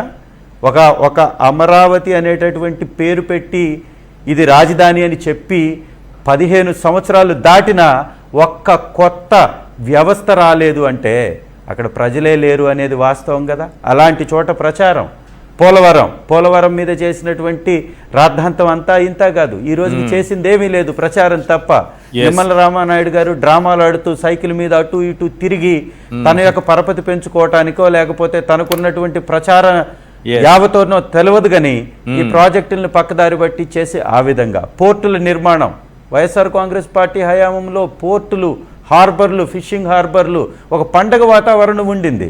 ఇవాళ వాటన్నిటినీ నిర్వీర్యం చేసినటువంటి పరిస్థితి. పిల్లల పాఠశాలలు పూర్తిగా విద్యా వ్యవస్థని ఈ ఐటీ శాఖ మంత్రి పక్కన పడేశాడు. ఐటీ శాఖ అంటే ఇల్లీగల్ ట్రాన్సాక్షన్ శాఖగా మార్చేస్తున్నాడా అనేటటువంటి అనుమానం కనపడుతుంది. వాళ్ళ ఐటీ అంటే ఇన్ఫర్మేషన్ టెక్నాలజీ అని తను అనుకుంటున్నట్టుగా కనపడట్లా, ఇల్లీగల్ ట్రాన్సాక్షన్ శాఖగా మార్చేస్తున్నాడా అనే విధంగా వారి యొక్క ప్రవర్తన ఉంది. తన సొంత శాఖలో, తన దగ్గర ఉన్నటువంటి విద్యాశాఖలో ఇంత పెద్ద తప్ప. పేపర్లు లీకేజీలు అవుతాయి, ర్యాంకులు వచ్చిన విద్యార్థులు ఫెయిల్ అవుతారు. మొత్తం ప్రభుత్వాన్ని ఖచ్చితంగా లోకేష్ గారు రాజీనామా చేయాలి. ఈ యొక్క డిఎస్సి మీద జరిగినటువంటి అవినీతి మీద సిబిఐ ఎంక్వైరీ చేయాలి. ఇక్కడ ఉన్నటువంటి వ్యవస్థలు ఎంక్వైరీ చేస్తే వీటి మీద నిజం రాదు బయటికి, నిజం నిగ్గు తేల్చలేదు. ఎందుకంటే పై స్థాయిలో ఉన్నటువంటి వాళ్లే వీటికి పాల్పడ్డారనే అనుమానం ఉన్నప్పుడు ఈ రాష్ట్రంలో ఉన్నటువంటి వ్యవస్థల ద్వారా ఆ ఎంక్వైరీలు జరిగితే న్యాయం బయటకు రాదు. కాబట్టి నిరుద్యోగుల్ని వారి గుండెల్లో గుణపాలు దించినటువంటి ఈ యొక్క కూటమి ప్రభుత్వం. ఖచ్చితంగా వాళ్ళు కానీ తప్పు చెయ్యకపోతే దమ్ము ధైర్యం ఉంటే సిబిఐ ఎంక్వైరీని వాళ్ళు కాల్ఫర్ చేసుకోవాలి. వైఎస్ఆర్ కాంగ్రెస్ పార్టీ ప్రతిపక్ష పాత్రని బలంగా ప్రజల పక్షాన పోరాటం చేస్తూ ఉంది. దాదాపు 2 సంవత్సరాల్లో అనేక అంశాల మీద మీరు కానీ చూస్తే సార్, ఈశ్వర్ గారు, చంద్రబాబు నాయుడు గారు ప్రతిపక్షంలో ఉన్నప్పుడు 3 సంవత్సరాలు బయటికి రాలేదు. కరోనాలో ప్రజలంతా చనిపోతున్నా కూడా బయటకు వచ్చిన దాఖలాలు లేవు. ఎక్కడ ఏ ఎమ్మెల్యే కానీ ఏ యొక్క తెలుగుదేశం పార్టీకి సంబంధించినటువంటి నాయకుడు కానీ బయటికి రాల. 3 సంవత్సరాల తర్వాత ఎలక్షన్ కోసం వచ్చారు తప్ప, వాళ్ళు ప్రచారం కోసం వచ్చారు తప్ప ప్రజల కోసం ఎప్పుడు వచ్చి ప్రజల పక్షాన పోరాటం చేయలే ప్రతిపక్షంలో. ఇవాళ మేము మొదట రోజు నుంచే ఓడిపోయినా కూడా ప్రజల మధ్యలోనే ఉంటున్నాం, ప్రజల కోసం పనిచేస్తున్నాం. మిగిలింది ఎస్ఐఆర్. చంద్రబాబు ఎస్ఐఆర్ గురించి, అలాగే స్థానిక సంస్థల ఎన్నికల గురించి కాబట్టి ఎస్ఐఆర్ మీద మాట్లాడదాం సార్. మళ్ళీ ఇస్తాను, అవకాశం ఇస్తాను. తప్పనిసరిగా ఆ 2 అంశాలు కూడా మాట్లాడదాం. లోకల్ ఎలక్షన్స్ కూడా ఎలా ఎదుర్కోబోతున్నారు అనేది. పి చంద్రశేఖర్ రెడ్డి గారు ఎమ్మెల్సీ మనతో పాటు జాయిన్ అయ్యారు. చంద్రశేఖర్ రెడ్డి గారు, స్థానిక ఉప ఎన్నికల్లో ఒక అనుభవం మీ పార్టీకి ఉంది. ఏ రకంగా ఎన్నికలు నిర్వహించారు అన్నది. ఈసారి జరిగేటటువంటి స్థానిక ఎన్నికల్ని ఎలా ఎదుర్కొంటారు? జగన్మోహన్ రెడ్డి గారు ఏదో దిశానిర్దేశం చేశారని అంటున్నారు. ఎలా అప్రమత్తంగా ఉంటారు, ఎలా ఎదుర్కొంటారు? నమస్కారం సార్ అందరికి. నమస్తే. సో మీరు అన్నది ఉప ఎన్నికల గురించి, స్థానిక సంస్థల ఎన్నికల గురించి? స్థానిక సంస్థల ఎన్నికల గురించి. స్థానిక సంస్థల ఎన్నికల్లో ఖచ్చితంగా ఈ రోజు ఉన్నటువంటి పరిస్థితుల్లో వైఎస్ఆర్సీపీ బలంగా తయారు కావడం, అదేవిధంగా కూటమి ప్రభుత్వం ఇచ్చినటువంటి హామీలు నెరవేర్చలేదనే అందరిలో కూడా, ప్రజలందరిలో కూడా అసంతృప్తి విపరీతంగా ఉంది. ఎందుకంటే మేము గత 2 సంవత్సరాలుగా అనేకమైనటువంటి నిరసన కార్యక్రమాలు చేస్తా ఉన్నప్పుడు ప్రజల నుంచి మాకు వచ్చినటువంటి మద్దతు గానీ, వైఎస్ఆర్సీపీతో కలిసి నడుస్తున్నటువంటి తీరు గానీ చూస్తే స్పష్టంగా ఈ కూటమి ప్రభుత్వం మీద ఆ అసంతృప్తి, అసహనం ప్రజల్లో అందరిలో కూడా ఉంది. గతంలో వైఎస్ఆర్సీపీ ప్రభుత్వంలో క్లీన్ స్వీప్ చేసినటువంటి ఆల్మోస్ట్ చాలా వరకు అన్నిట్లో కూడా క్లీన్ స్వీప్ చేసినటువంటి పరిస్థితి. ఈసారి అధికార పార్టీకి వ్యతిరేకంగా ప్రజలు తీర్పు ఇవ్వడానికి సిద్ధంగా ఉన్నారు. జగన్మోహన్ రెడ్డి గారు ప్రతిపక్షంలోకి వచ్చినటువంటి 2-3 రోజుల తర్వాతనే అందరినీ లీడర్స్ ని యాక్టివేట్ చేయడం కానీ, ఈ రోజుకి 175 నియోజకవర్గాలలో కూడా అందరం కూడా యాక్టివ్ గా పనిచేస్తా ఉన్నాం. కాబట్టి రేపొద్దున జరగబోయే స్థానిక సంస్థల ఎన్నికలలో వైఎస్ఆర్సీపీ ఒక మంచి విజయం సాధించబోతా ఉంది. జగన్మోహన్ రెడ్డి గారు ఈ రోజు మాకు ఇచ్చినటువంటి డైరెక్షన్ అయితే, ఇప్పటి నుంచే మీరు అప్రమత్తంగా ఉండండి. అది స్థానిక సంస్థల ఎన్నికలైనా, జనరల్ ఎలక్షన్స్ అయినా, ఎప్పుడు వచ్చినా కూడా మనం సిద్ధంగా ఉండాలి అని చెప్పినటువంటి పరిస్థితి ఈ రోజు జరిగింది. అందరూ కూడా ఎప్పుడు స్థానిక సంస్థల ఎన్నికలు వచ్చినా కూడా దానికి ప్రిపేర్డ్ గా ఉండగలుగుతా ఉన్నాం. ప్యారలల్ గా ఎస్ఐఆర్ అనే దీని ద్వారా చంద్రబాబు నాయుడు గారు ఒక మ్యానిపులేటర్. ఆయన 2014-19 ఎన్నికల్లో కూడా కొన్ని ఓట్లను తొలగించడానికి ఆయన చేసినటువంటి ప్రయత్నాలు కానీ, ఇవన్నీ కూడా ఆ రోజు మనం చూసాం. సేవామిత్ర యాప్ తీసుకొని వచ్చి, ఆ సేవామిత్ర యాప్ లో ఏ కేటగిరీ వాళ్ళైతే వైఎస్ఆర్సీపీకి అనుకూలంగా ఉంటారో ఆ ఎంక్వైరీ చేయించి వారందరినీ కూడా తొలగించాలని ప్రయత్నించినప్పుడు జగన్మోహన్ రెడ్డి గారు అలర్ట్ కావడం, దానికి సంబంధించి ఆ రోజు అందరూ జాగ్రత్త పడితే మనం కొన్ని ఓట్స్ ని సేవ్ చేసుకోవడం కూడా జరిగింది. మరి ఈ రోజు ఈ ఎస్ఐఆర్ ని అడ్డం పెట్టుకొని చంద్రబాబు నాయుడు గారు తప్పకుండా కూడా ఓట్స్ ని తొలగించడానికి, ఆయన మామూలు ఎన్నికలు జరిగితే ఏ రోజు కూడా గెలిచేటువంటి పరిస్థితి ఉండదు. కాబట్టి ఈ ఎస్ఐఆర్ ని అడ్డం పెట్టుకొని మాక్సిమం కొన్ని వైఎస్ఆర్సీపీకి సంబంధించినటువంటి ఓట్స్ ని తొలగించే ప్రయత్నం ఆయన కుట్ర చేయబోతారు. అందుకని జగన్మోహన్ రెడ్డి గారు చాలా అప్రమత్తంగా ఈ రోజు దాని గురించి కూడా, ఎస్ఐఆర్ గురించి కూడా అందరికి అవగాహన ఇవ్వడం కూడా జరిగింది. ఏ విధంగా మనం బిఎల్ఏల్ని మనం అపాయింట్ చేసుకోవాలా, బిఎల్ఓలతో కలిసి ఏ విధంగా మనము పనిచేయాలనే విషయాలన్నిటి కూడా ఆయన స్పష్టంగా చెప్పడం జరిగింది. కాబట్టి మేము ఈ రోజుకి అందరం కూడా సగర్వంగా ఎస్ఐఆర్ పైన బూత్ లెవెల్ వరకు ఒక అవగాహన ఉందా? అవగాహన కార్యక్రమాలు నిర్వహించాల్సిన అవసరం ఉందనుకుంటున్నారా? డెఫినెట్ గా సార్, ఈ ఎస్ఐఆర్ మీద ఇప్పటికే పార్టీ సెంట్రల్ ఆఫీస్ నుంచే ప్రతి కాన్స్టిట్యున్సీలో కూడా ప్రతి బూత్ కి సంబంధించి బిఎల్ఎల్ రిపోర్ట్ మేమందరం కూడా పార్టీ ఆఫీస్ కి ఇవ్వడం జరిగింది. అదేవిధంగా మేము ఈఆర్ఓ కూడా ఆ లిస్ట్ సబ్మిట్ చేయడం కూడా జరిగింది. ప్రతి బూత్ కూడా ఈ రోజు మనం బిఎల్ఎల్ అపాయింట్ చేసుకున్నాం. ఆ బిఎల్ఎల్ కి ట్రైనింగ్ కూడా ఇవ్వబోతున్నాం. ఈ రోజు మాకు ఏదైతే ట్రైనింగ్ ఇచ్చినారో మేము ఆ బిఎల్ఎల్ తో కూడా ఆల్మోస్ట్ 25% కాన్స్టిట్యున్సీస్ లో కూడా ట్రైనింగ్ అయిపోయింది. మన పార్టీ ఆఫీస్ నుంచి వచ్చిన వాళ్ళు ఇవ్వడం కూడా జరిగింది. అదే విధంగా మేము ఇండివిజువల్ గా కూడా ఆ బూతుల వారీగా కూడా మీటింగ్స్ పెట్టుకోమని జగన్మోహన్ రెడ్డి గారు చెప్పడం కూడా జరిగింది. తప్పకుండా బిఎల్ఎల్ యాక్టివేట్ చేయడం కానీ బిఎల్ఓలతో కలిసి మన ఓట్లు ఎక్కడ కూడా తీసేయకుండా గట్టిగా ఫైట్ చేయడం కూడా జరుగుతుంది. ఇవన్నీ అయిన తర్వాత మనకి వస్తాయి ఈ స్థానిక సంస్థల ఎన్నికలు వస్తాయి. స్థానిక సంస్థల ఎన్నికల్లో చంద్రబాబు నాయుడు గారికి తప్పకుండా గుణపాఠం చెప్పడానికి అయితే మొన్న జరిగినటువంటి ఉప ఎన్నిక స్థానిక సంస్థలకి కొన్ని చోట్ల ఉప ఎన్నికలు జరిగాయి కదా, అప్పుడు ప్రభుత్వం వ్యవహరించిన తీరు, పోలీసులు వ్యవహరించిన తీరు చూశారు కదా. మరి ఎట్లా స్థానిక సంస్థల ఎన్నికలు ప్రశాంత వాతావరణంలో ఒక ప్రజాస్వామ్యయుతంగా జరుగుతుందని ఎలా భావిస్తారు మీరు?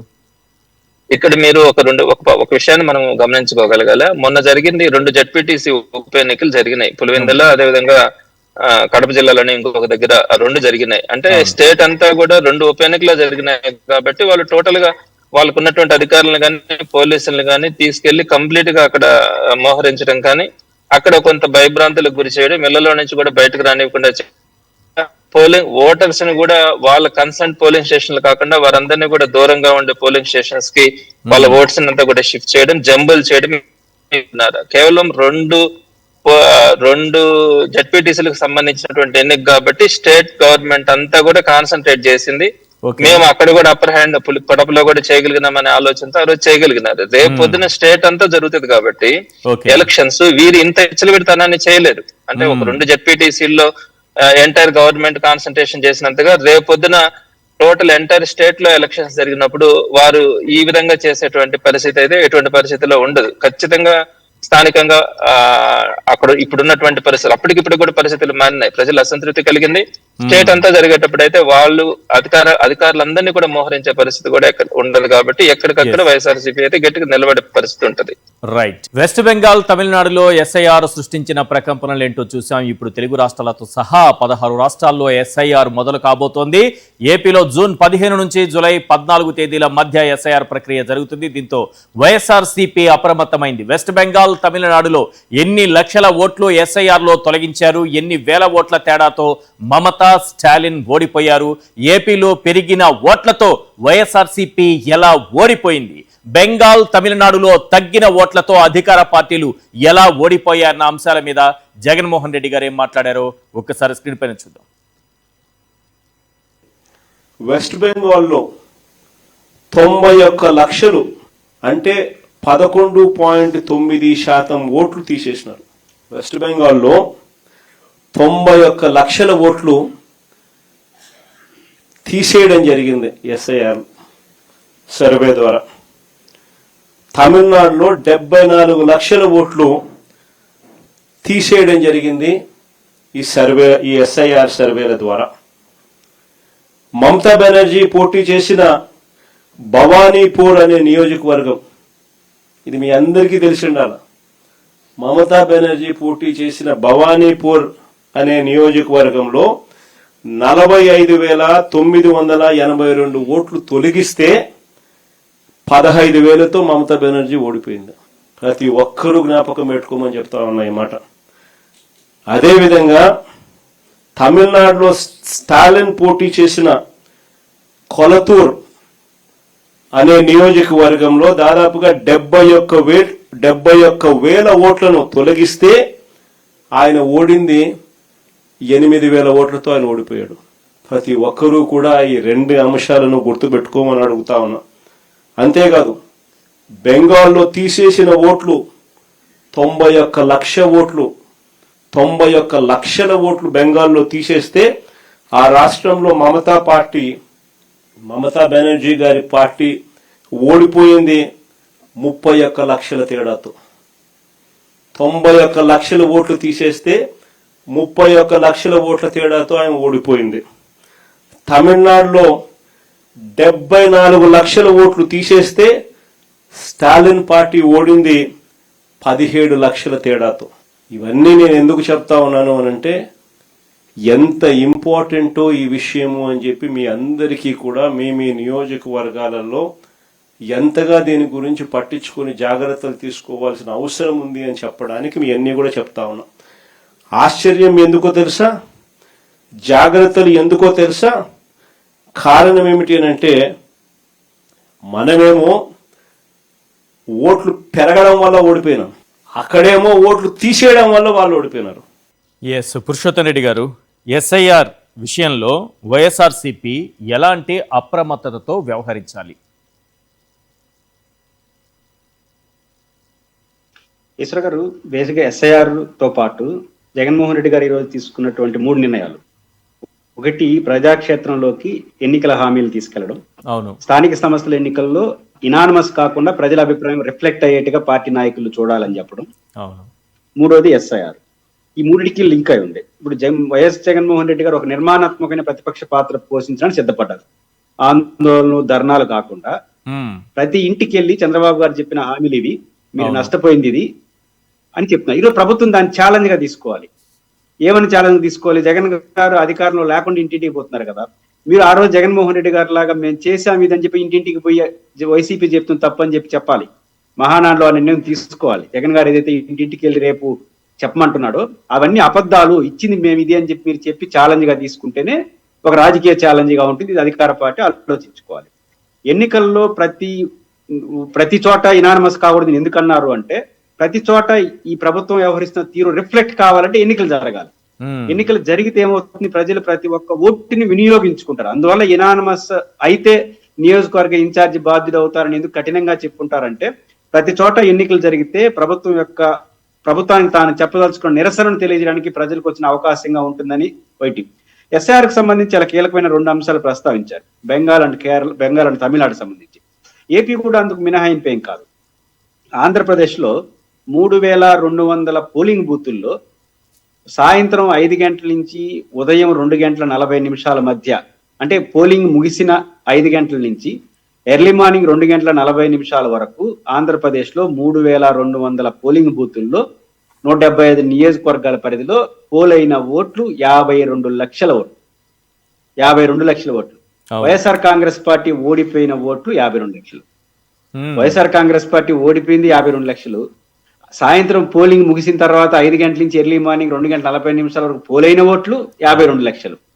అంటే మళ్ళీ కొన్ని నియోజకవర్గాల 3200 పోలింగ్ బూతుల్లో ఎంపిక చేసుకున్నట్టు జరిగినాయా అనిపిస్తుంది. అయితే ఇక్కడ వైఎస్ఆర్ కాంగ్రెస్ పార్టీ, జగన్మోహన్ రెడ్డి గారు ప్రత్యేకించి ఎస్ఆర్ పైన కానీ ఎన్నికలకు ఎందుకు ఫోకస్ పెడుతున్నారు అనుకుంటున్నానంటే, కొంత వైఎస్ఆర్ కాంగ్రెస్ పార్టీ ఫెయిల్యూర్ కనిపిస్తుంది. 2000 పోలింగ్ బూతుల్లో అంత మాల్ ప్రాక్టీస్ ని ఎన్నికల టైంలో గుర్తించలేకపోయారు కదా. ఇప్పుడు మమతా బెనర్జీ కొంత ఆందోళన చేసింది ఎన్నికలకు ముందు. వైసీపీ అక్కడ సాయంత్రం 5 తర్వాత రాత్రి 2:30 వరకు నిజంగా ఓటర్లు ఉంటే వెబ్ కాస్టింగ్ సంబంధించినటువంటి వీడియోస్ బయట పెట్టాలి కదా. ఖచ్చితంగా ఇప్పుడు వైఎస్ఆర్ కాంగ్రెస్ పార్టీ ఈ రోజు చేసే ప్రయత్నం ఆ రోజు చేస్తుంటే, ఆ 3200 పోలింగ్ బూత్ లో ఏజెంట్లు ఏం చేయాలి? రిటర్న్ రిక్వెస్ట్ చేయాలి. ఈ రోజు ఎలక్షన్ కమిషన్ మేనిఫెస్టో వాళ్ళ డీటెయిల్స్ తీసుకొని, అసలు మేము లేవయ్యా బాబు, నేను ఏజెంట్ పలానా తిరుచానూరుకి ఏజెంట్, నేను 5 గంటల నుంచి ఇన్ని ఓట్లు పోలయ్యంటారు ఏంటని కంప్లైంట్ చేసే స్థితికి వెళ్ళాలి ఇంకా వైఎస్ఆర్ కాంగ్రెస్ పార్టీ. ప్రతి పోలింగ్ బూత్ లో ఇప్పుడు నేను ఏదేం చెప్తున్నానంటే, 52 లక్షల ఓట్లు పోలింగ్ అయిన తర్వాత పోల్ అవ్వడం, వైసీపీ ఓడిపోవడం 52 లక్షలు, ఇది చాలా ప్రమాదకరం కదా. ఎంత కష్టపడ్డారు, ఎంత పోరాడారు అని లేకుండా దీంతోనే ఓడిపోయి గెలిపోవటంలో అయిపోతే చాలా ప్రమాదకరం వస్తుంది. అందుకని వైఎస్ఆర్ కాంగ్రెస్ పార్టీ బూత్ స్థాయి నుంచి, మీరు అడిగిన ప్రశ్న చాలా విలువైన ప్రశ్న, 5 నుంచి ఓటింగ్ లో ఉన్నారా 2:40 వరకు, దాంట్లో 3 దొంతర్లు, 5 నుంచి 8 వరకు ఒక రకమైన ఓటింగ్, 8 నుంచి 12 వరకు ఒక ఓటింగ్, 12 నుంచి 3-4 ఓట్లు. ఇప్పటి వరకు ప్రభాకర్ గారు లేవనెత్తిన ఈ అంశానికి దేనికి ఎలక్షన్ కమిషన్ సమాధానం చెప్పదు. ఇవన్నీ చూస్తున్నప్పుడు ఆందోళన కలుగుతుందంటే, ఏజెంట్లు, పోలింగ్ బూత్ ఆఫీసర్లు వైసీపీకి చాలా క్రియాశీలక, అంటే ఎట్లా అయిపోయిందంటే ఈశ్వర్ గారు ఒకప్పుడు అమిత్ షాతో పవన్ కళ్యాణ్, నాదెండ్ల మనోహర్ ఏదో మాట్లాడారని, తనకేదో సమాచారం ఉందని నాగేశ్వర్ గారు అంటేనే కేసులు పెట్టేశారు.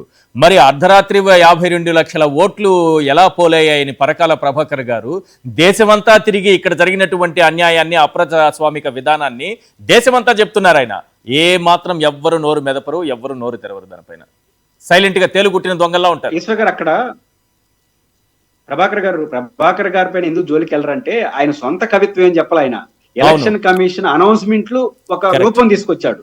ఇక్కడ మనకు ఆందోళన కలిగి అంశం ఏంటంటే ఈశ్వర్ గారు, ఒకప్పుడు రాజకీయ పార్టీ ప్రధాన లక్ష్యం ఏంటి? ప్రజలకు అండగా ఉండడం, పోరాటాలు చేయడం, ఎన్నికల్లో పోటీ చేయడం. ఇప్పుడు అవన్నీ పక్కన, వాటికి 50% పనిస్తే ఇప్పుడు 50% మన ఓటు ఉందా లేదా, వేసిన ఓటు మనకే పడిందా లేదా, సాయంత్రం ఎలక్షన్ కమిషన్ చేయాల్సిన పని. ఫస్ట్ ఓటు ఉందా లేదా, మనం ఓటు ఉన్నా సరే మనం పోలింగ్ స్టేషన్ కి వెళ్లే లోపు ఆ ఓటు ఉందా లేదా మళ్ళీ ఎవరైనా వేసేసారా? రెండోది, ఏ పార్టీకి వేసామో ఆ పార్టీకే పడిందా, ఇది ఒక అనుమానం. అంటే ఇప్పుడు పార్టీల పని ఏంటంటే 50% పార్టీ పని చేయాలి, 50% ఎలక్షన్ కమిషన్ పని చేయాలి. ఒక రాజకీయ పార్టీ ఒక విచిత్రమైన ప్రజాస్వామ్యానికి ఇది హానికరం. కాబట్టి వైసీపీ హానికరమైన ఏదైనా దిగాలి. ఈ రోజు గతంలో 3200 పోలింగ్ బూతుల అనుభవాలు తీసుకొని దేశ రాష్ట్ర వ్యాప్తంగా అన్ని పోలింగ్ బూతుల్లో ఒక పార్టీ యాక్టివిస్ట్ లాగా ప్రతి పోలింగ్ బూత్ ని స్టడీ చేయకపోతే రేపు మీరు ఎంత పోరాడినా ఇదేదైనా జర్రాని జరిగితే మొత్తం ముద్రకు వచ్చేట్టుగా ఉంది. కాబట్టి జగన్మోహన్ రెడ్డి గారు ఎస్ఐఆర్ పైన ప్రత్యేకించి ఎందుకు వర్క్షాప్ పెడుతున్నారంటే, పార్టీకి సగం పని ప్రజల పోరాటాలు, సగం పని ఎలక్షన్ పోరాటాలుగా మారిపోయే పరిస్థితికి రావడం అనేది ఆందోళనకరమైన అంశం. రైట్ తాటిపర్తి చంద్రశేఖర్ గారు, జగన్మోహన్ రెడ్డి గారు 2 ఎగ్జాంపుల్స్ తీసుకున్నారు. ఒకటి పశ్చిమ బెంగాల్, 2 తమిళనాడు. ఏ రకంగా అక్కడ ఓట్ల తొలగింపు జరిగింది, ఎన్ని లక్షల ఓట్ల తేడాతో అక్కడ అధికారంలో ఉన్న పార్టీలు ఓడిపోయాయి, ప్రధానంగా ముఖ్యమంత్రులుగా పనిచేసిన వాళ్ళు కూడా ఓడిపోయారు, వాళ్ళ నియోజకవర్గాల్లో ఎన్ని ఓట్లు తొలగించారని. దానితో పాటు ఒక కీలకమైన అంశాన్ని ప్రస్తావించారు ఆంధ్రప్రదేశ్కు ముడిపెడుతూ. పశ్చిమ బెంగాల్ అలాగే తమిళనాడులో ఓట్లు తగ్గించడం వల్ల అక్కడ 2 పార్టీలు ఏ రకంగా ఓడిపోయిందో చెప్పారు. ఆంధ్రప్రదేశ్లో ఓట్లు పెరగడం వల్ల వైఎస్ఆర్సీపీ ఎలా నష్టపోయిందో చెప్పారు. నిజానికి ఓట్లు తగ్గడం వల్ల పెరగడం వల్ల జరిగే నష్టాలకు సంబంధించి జగన్మోహన్ రెడ్డి గారు ఒక క్లియర్ కట్ దిశానిర్దేశం చేశారు అని అనుకోవచ్చా? ఖచ్చితంగా సార్, ఖచ్చితంగా. గతంలో జరిగినటువంటి తప్పిదాలని మళ్ళీ రిపీట్ కాకుండా చేసుకోవాలనేటటువంటి ఒక తపన. రెండవది, ఇందాక వారు పురుషోత్తం రెడ్డి గారు చెప్పినట్టుగా వైఎస్ఆర్ కాంగ్రెస్ పార్టీ అప్రమత్తంగా లేదు అనేదాన్ని నేను ఏకీభవించట్లేదు. ఎందుకంటే ఎక్కడో పోలింగ్ స్టేషన్లో ఎవరో తప్పు చేస్తూ ఉంటే అసలు అది జరిగిందా లేదా అనే అనుమానం ఉన్నప్పుడు, అంటే పోలే జరగలేదు వాళ్ళు వేసుకున్నారు అనేది కదా అనుమానం. అవును, జనం వెళ్ళేసి బూతుల్లో నిలబడి ఓట్లు వేసినటువంటి ఓట్లు కాదు కదా. ఆ టైంలో 2 గంటల సమయంలో ఎన్ని బూతుల్లో పోలింగ్ అయిందంటే వీడియోలు ఇవ్వలేనటువంటి ఈసీ, ఎలక్షన్ కమిషన్, అలాగే అనుమానాలు వచ్చినటువంటి బూతుల్లో వివిప్యాట్లను తగలబెట్టినటువంటి సంఘటనలు అన్ని మొత్తం రాష్ట్ర వ్యాప్తంగా మేము బయట పెట్టినటువంటి అనేక అంశాలకి అసలు వివిప్యాట్ స్లిప్లే లేకుండా తగలబెట్టే అదే అంటే రాష్ట్ర వ్యాప్తంగా తగలబెట్టడానికి కారణాలు ఎందుకో కూడా చెప్పలేదు ఎలక్షన్ కమిషన్. సో ఇలాంటివన్నీ కూడా పోలింగ్ కి కౌంటింగ్ కి మధ్యలో ఈవీఎంలలో ఛార్జింగ్ సరిగా 100% వెళ్ళిపోవడం, ఎవరు దాన్ని నివృత్తి చేయలేదు, వెళ్ళిపోవడం. అనేక అనుమానాలు ఉన్నాయి. ఇవాళ చాలా స్పష్టంగా చెప్పారు. వాళ్ళు లోకల్ బాడీ ఎలక్షన్స్కి వచ్చేటప్పటికి అది నార్మల్గా జరిగేటటువంటి ఎలక్షన్ కాబట్టి, వివిప్యాట్లతో కాకుండా నార్మల్గా జరిగేటటువంటి ఎలక్షన్స్ కాబట్టి ఆ సమస్య ఈ లోకల్ బాడీ ఎలక్షన్స్కి ఉత్పన్నం కాకపోవచ్చు. అయితే ఎస్ఐఆర్ అనేటటువంటి వ్యవహారంలో కేంద్ర ప్రభుత్వంతో పాటు కలిసి ఉన్నటువంటి పార్టీలు చేస్తున్నటువంటి దుర్మార్గాలను మాత్రం ఇవాళ కళ్ళకు కట్టినట్టుగా శ్రీ జగన్మోహన్ రెడ్డి గారు చూపించడం జరిగింది.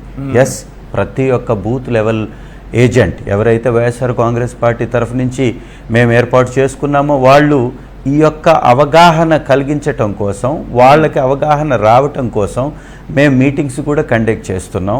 వైఎస్ఆర్ కాంగ్రెస్ పార్టీకి సంబంధించినటువంటి ఇన్ఛార్జిగా ఉన్నటువంటి ఎమ్మెల్యే అభ్యర్థులందరూ కూడా దీన్ని చాలా సీరియస్గా తీసుకొని గ్రౌండ్ లెవెల్లో ఈ వర్క్ చేస్తున్నాము. గతంలో చంద్రబాబు నాయుడు గారు చేసి, అంటే మీరు కుప్పాంది కూడా మీరు పులివెందులది ఒక ఎగ్జాంపుల్గా చెప్పారు. పులివెందుల సమయంలో ఎవరు ప్రజాస్వామ్యంలో అంత దిగజారి ముఖ్యమంత్రిగా ఉన్నటువంటి వ్యక్తి చెయ్యడు కదా. పక్కన ఊరోళ్ళని తీసుకొచ్చేసి జమ్మల మడుగోళ్ళు వచ్చేసి పులివెందుల్లో ఓట్లు వేసినటువంటి ఆ విజువల్స్ను కూడా మనం గమనించాం. ప్రజాస్వామ్యంలో ఈ రకమైనటువంటి ఒక ముఖ్యమంత్రిగా పదవి ఉన్నటువంటి వ్యక్తి వ్యవహరించినటువంటి తీరు గతంలో ఎప్పుడు చూడలా. అందుకే అప్రమత్తంగా లేమప్పుడు. ఇప్పుడున్నాం, అంత బరి తెగించారు కాబట్టి ఇవాళ మేము కూడా సిద్ధంగా ఉన్నాం. వైఎస్ఆర్ కాంగ్రెస్ పార్టీ 40% ఓటింగ్ కలిగినటువంటి ఏకైక పార్టీ ఆంధ్ర రాష్ట్రంలో. ఇంకే పార్టీకి అంత పర్సెంటేజ్ లేదు. వాళ్ళు కలిసికట్టుగా గుంపులుగా వచ్చి ఆ పర్సెంటేజ్ సాధించగలిగారు తప్ప సింగిల్గా రాలా. ఇవాళ మనం చూస్తున్నాం గొడవలు జనసేనలో, తెలుగుదేశం పార్టీలో, బీజేపీలో వాళ్ళు కొట్టుకుంటున్నటువంటి విధానాలు చూస్తున్నాం. జనసేన పార్టీ నాయకులకు సంబంధించి వాళ్ళ గోడు వెళ్ళబుచ్చుకుంటున్నటువంటి పరిస్థితి. దాసర్రాము గారు లాంటి వాళ్ళు కూడా మా కమ్యూనిటీకి ఇంత నష్టం జరుగుతుంది, ఈ పవన్ కళ్యాణ్ అనేటటువంటి వ్యక్తి మమ్మల్ని ఓటర్లుగా చూశాడు తప్ప మనుషులుగా చూడట్లేదని మాట్లాడుతున్నటువంటి సంఘటనలు ఇవన్నీ కూడా ఒక పక్కనగా పెడితే వైఎస్ఆర్ కాంగ్రెస్ పార్టీకి 40% ఓటింగ్ ఉన్నటువంటి పార్టీ.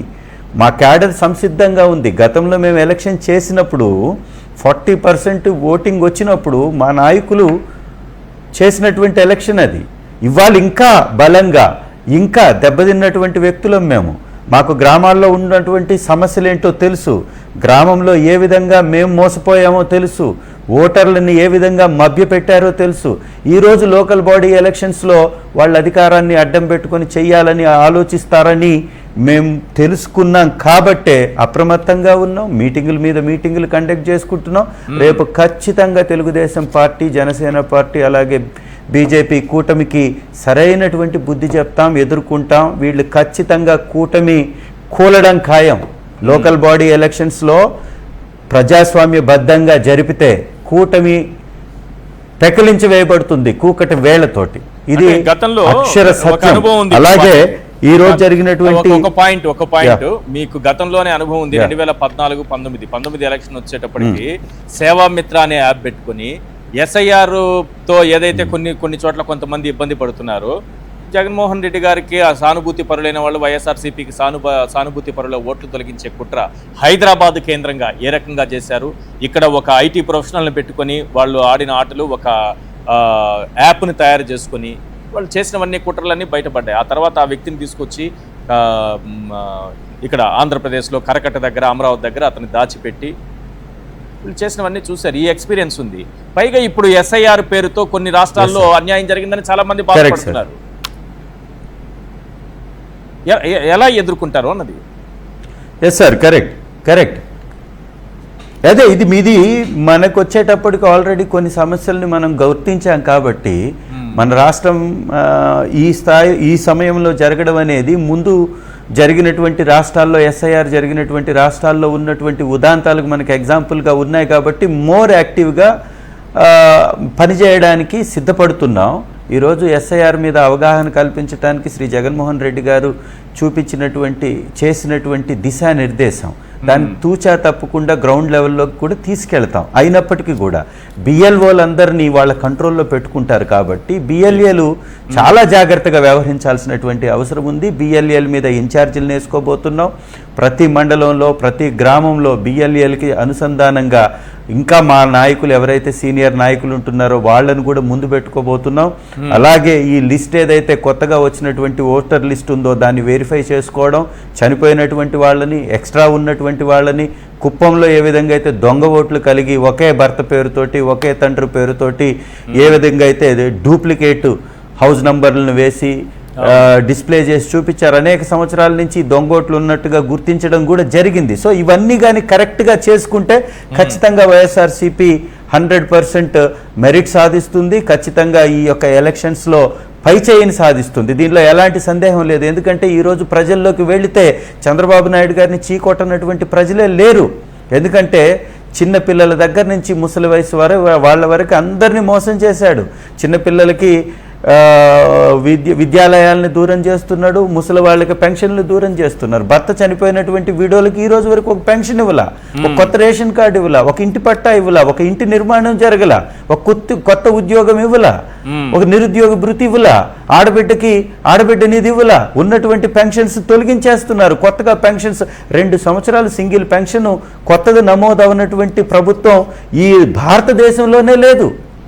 ఇంత అన్యాయం, ఇంత దారుణం. గ్రామాల్లోకి వెళితే వీళ్ళని తరుపుకునేటటువంటి పరిస్థితి గ్రామాల్లో ఉంది. కాబట్టి ఎలక్షన్స్ లో కానీ వీళ్ళు పారదర్శకంగా ఎలక్షన్స్ చేస్తే గెలవరు. కాబట్టి ఖచ్చితంగా దాడులకు తెగబడేటటువంటి అవకాశాలు ఉన్నాయి. వైఎస్ఆర్ కాంగ్రెస్ పార్టీ శ్రేణులుగా మేమందరం దాన్ని ఎదుర్కోవడానికి సిద్ధంగా ఉన్నాం, బయట పెట్టడానికి సిద్ధంగా ఉన్నాం. అధికారులు కూడా ఒంటెత్తు పోకడలు పోకుండా ప్రజాస్వామ్యాన్ని కాపాడాల్సినటువంటి బాధ్యత వారిపై ఉంది. కాబట్టి బిఎల్ఓలుగా ఎవరైతే వేసుకున్నారో వాళ్ళు కూడా ప్రజాస్వామ్యాన్ని కాపాడాల్సినటువంటి అవసరం ఉంది. ఒకవేళ అడ్డం తిరిగి చేసేటటువంటి అధికారం ఉంటే ఖచ్చితంగా అడ్డుకుంటాం. ఎందుకంటే మేము బలమైనటువంటి పార్టీ, బలమైనటువంటి ప్రతిపక్ష పార్టీ. కాబట్టి అట్లాంటి జరిగేటటువంటి అవకాశాలని నిలువరించడానికి మా వంతుగా మేము కృషి చేస్తాం.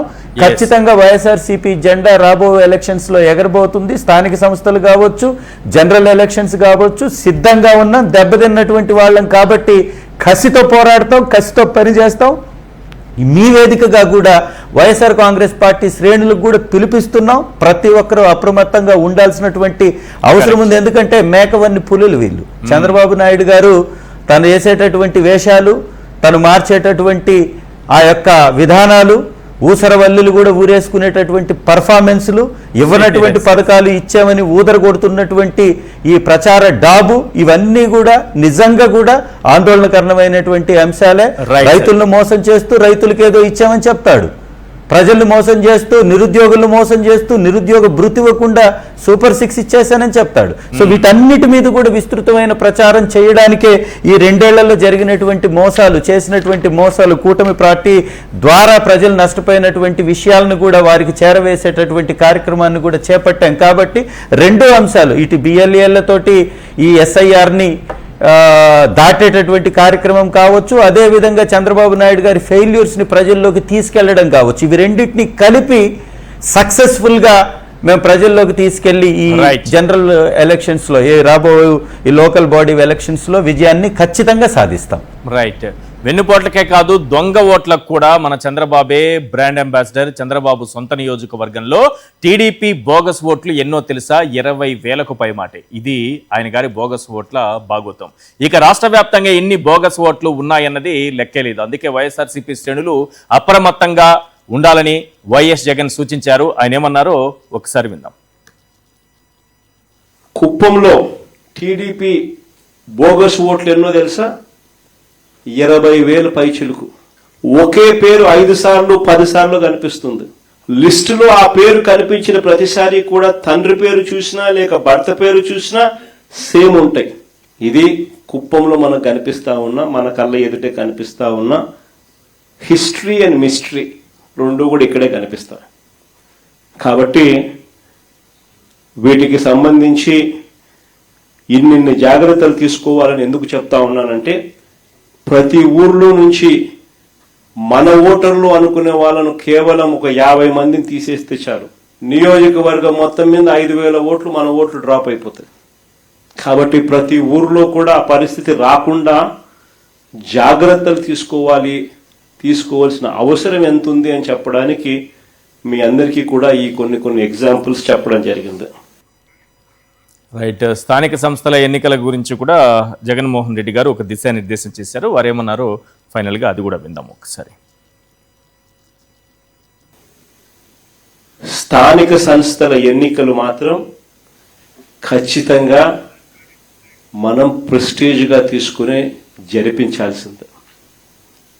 ఇది ప్రతి ఒక్క క్యాండిడేట్కు చాలా ఖచ్చితంగా చెప్తా ఉన్నా.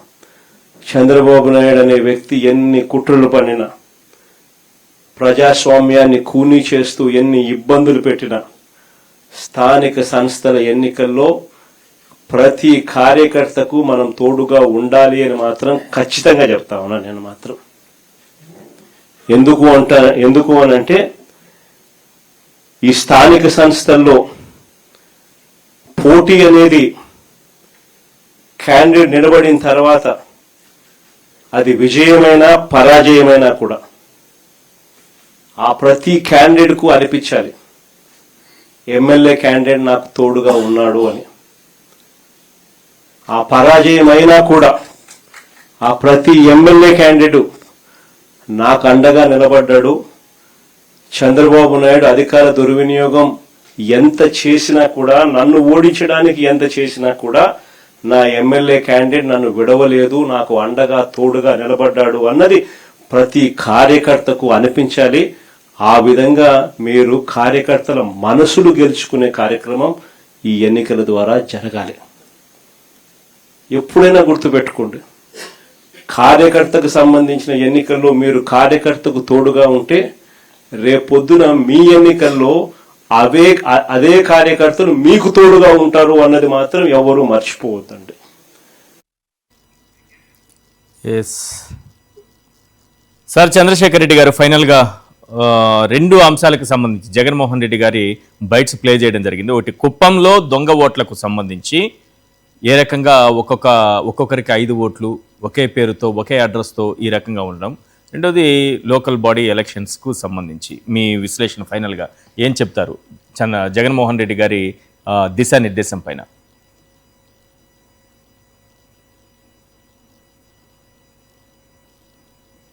మీ ఆడియో మ్యూట్లో ఉన్నట్టుంది సార్, ఒకసారి చూడండి. ప్లీజ్. లోకల్ బాడీ ఎలక్షన్స్ లో గ్రౌండ్ లెవెల్లో ఈ రోజు వైఎస్ఆర్సీపీ తరఫున కంటెస్ట్ చేయడానికి అయితే మాకు కాంపిటీషన్ ఉంది. మేము కంటెస్ట్ చేస్తామని అనే వాళ్ళ నెంబర్ ఎక్కువగానే ఉంది. కాబట్టి ఖచ్చితంగా మంచి ఫైట్ ఇస్తాము, గెలుస్తాము, దీంట్లో డౌట్ లేదు. రెండో పాయింట్కి వచ్చేటప్పటికి ఏకగ్రీవాల్ని అంగీకరిస్తారా అసలు? ఆ పాసిబిలిటీ అసలు ఉండదు. ఎందుకంటే ఇప్పుడు అంటే మా జిల్లాలో మా సిటీ కాన్స్టిట్యున్సీ నెల్లూరు సిటీకి వచ్చేటప్పటికి మేము కంటెస్ట్ చేస్తాము, మాకు కావాలనే వాళ్ళ నెంబర్ ఎక్కువగా ఉంది. నామినేషన్ వేసే అవకాశం కూడా అయితే గతంలో కల్పించలేదు కదా ఎక్కడ సార్? నామినేషన్లు వేసే అవకాశం కూడా కల్పించని సిచ్యువేషన్ కూడా చూసాం కదా సార్. అదే నేను ఇందాక కూడా చెప్పాను సార్. మొన్న ఈ మధ్య జరిగినటువంటి బై ఎలక్షన్స్ లో 2 కాన్స్టిట్యున్సీ లో జరిగినాయి కాబట్టి వీళ్ళు రాష్ట్రంలో ఉన్నటువంటి అధికార యంత్రాంగాన్ని అంతా అక్కడ మోహరించినారు కాబట్టి అక్కడ బల ప్రయోగం చేసినారు కాబట్టి సరిపోయిందే. కానీ రేపొద్దున రాష్ట్ర వ్యాప్తంగా 175 నియోజకవర్గాల్లో అన్ని లోకల్ బాడీ ఎలక్షన్స్ జరిగినప్పుడు వీళ్ళ తాత తరం కూడా కాదు సార్ అంత బలవంతం చేయడానికి. కానీ అంత ఊరికనైతే ఎవరు కూడా వైఎస్ఆర్సీపీ కార్యకర్తల నాయకులు అంత కాన్సన్ట్రేట్ టోటల్ గా తీసుకొని 175 కాన్స్టిట్యూన్సీస్ లో కూడా వాళ్ళు చేయాలంటే కూడా పాసిబుల్ కానటువంటి అంశం. అది రెండోది. నెక్స్ట్, పోయిన చంద్రబాబు నాయుడు గారు పూర్తిగా 4.5 సంవత్సరం పాటు పూర్తిగా చేతులు ఎత్తేసిన పరిస్థితి. ఎక్కడ కూడా ఏ కార్యక్రమం కూడా వాళ్ళు ఈ చేసినటువంటి కార్యకర్త గాని నాయకుడు గాని రోడ్డు మీద కూడా రాలే, కనీసం కంటెస్ట్ కూడా చేయలే. చాలా కాన్స్టిట్యున్సీస్ లో క్లీన్ స్వీప్ గా ఆ రోజు అన్ని అనమస్ కూడా అయిన. అట్లా చంద్రబాబు నాయుడు గారు పూర్తిగా ఆయన లాస్ట్ 5 years లో ఉండి ఇందాక మనం అనుకున్నట్టుగా ఈవీఎంల మహిమో ఏం జరిగిందో కానీ చివరిలో చంద్రబాబు నాయుడు గారు మేనేజ్మెంట్ వల్ల ఆయన విజయం సాధిస్తారు. కానీ ఈ రోజు వైఎస్ఆర్సీపీకి ఆ పరిస్థితి లేదు. అయితే ఒకటి, చంద్రబాబు నాయుడు గారు మొదటి నుంచి కూడా మ్యానిపులేటర్ గా ఈ ఎస్ఐఆర్ లేని రోజుల్లోనే సేవామిత్ర యాప్ ద్వారా సాక్షి పేపర్ చదువున్న లేకపోతే సమ్ కమ్యూనిటీ వాళ్ళు ఉన్న వాళ్ళందరినీ కూడా తగ్గించడానికి ఆ రోజుల్లోనే ఆ ప్రయత్నం జరిగినప్పుడు ఇప్పుడు ఎస్ఐఆర్ ఉంది కాబట్టి ఈ ఎస్ఐఆర్ ని అడ్డం పెట్టుకుని కుట్రలు చేసే అవకాశం ఉంది. కాబట్టి దాని నుంచి మనం ఓవర్కమ్ కావాలో చాలా గట్టిగా ఉండాలని జగన్మోహన్ చెప్పడం జరిగింది. ఇంకో పాయింట్ కూడా, అవును, జగన్ గారు ఈ పాయింట్ ని తీసుకున్నా ఒక లీడర్ ఎలా ఉంటాడో అన్న దానికి ఎగ్జాంపుల్ గా చెప్పాలంటే మెడికల్ కాలేజెస్ ఇష్యూలో ఒక పట్టుదలగా ఈయన ఏదైతే ప్రైవేటైజ్ చేయాలని ఈయన ప్రయత్నించినప్పుడు జగన్మోహన్ రెడ్డి గారు 1 కోటి సంతకాల సేకరణ కానీ ఇవన్నీ చేసి ఒక్క మెడికల్ కాలేజీని కూడా ప్రైవేట్ వాళ్ళకి దారాదత్తం చేయకుండా ప్రతిపక్షంలో ఉండి నిలబెట్టినటువంటి ఘనత జగన్మోహన్ రెడ్డి గారు తప్పని మనకు మీకు భారతదేశంలో ఎక్కడ కూడా కనిపిస్తుంది. ఈవెన్ వాళ్ళ రూలింగ్ లో ఉన్నా కూడా ఒక్క కాలేజీని కూడా వాళ్ళు ప్రైవేట్ పరం చేసి వాళ్ళు అనుకున్నట్టుగా ఎక్కకుండా పోయిందంటే జగన్మోహన్ రెడ్డి గారిలో ఉన్న లీడర్షిప్ కానీ పట్టుదల కానీ మనం క్లియర్ గా కూడా చూడొచ్చు. అదేవిధంగా ఈ రోజు కూడా జగన్మోహన్ రెడ్డి గారిలో ఉన్నటువంటి కాన్ఫిడెన్స్, మనం రేపొద్దున అపోజిషన్ లో ఉన్నామని కాదు, కార్యకర్తలకి మీరు అంటే నిలబడాలా, టెస్ట్ చేయాలా, అది విజయమైన పరాజయమైన మీరు పోరాడండి అని చెప్పి ఇన్స్పిరేషనల్ మీటింగ్ మాత్రం చాలా మంది కార్యకర్తల నాయకులు మా లాంటి వాళ్ళందరికీ కూడా ఒక ఇన్స్పిరేషన్ అని చెప్పొచ్చు. డెఫినెట్ గా కూడా రేపు ఎలక్షన్స్ లో వైఎస్ఆర్సీపీ నుంచి ఫైట్ ఉంటుంది, మెజారిటీ కూడా గెలిచడానికి మాకు వైఎస్ఆర్సీపీకి ఈ రోజు ఉన్నటువంటి ప్రజాస్పందన ద్వారా అర్థమవుతుంది sir. Right sir, thank you sir. Chandrasekhar Reddy గారు ఇవాళ చర్చలో పాల్గొన్నందుకు, పురుషోత్తం రెడ్డి గారు, తాటిపర్తి చంద్రశేఖర్ గారు, thank you so much sir. ఇది ఇవాళ చర్చా కార్యక్రమం. చూస్తూనే ఉండండి సాక్షి టీవీ.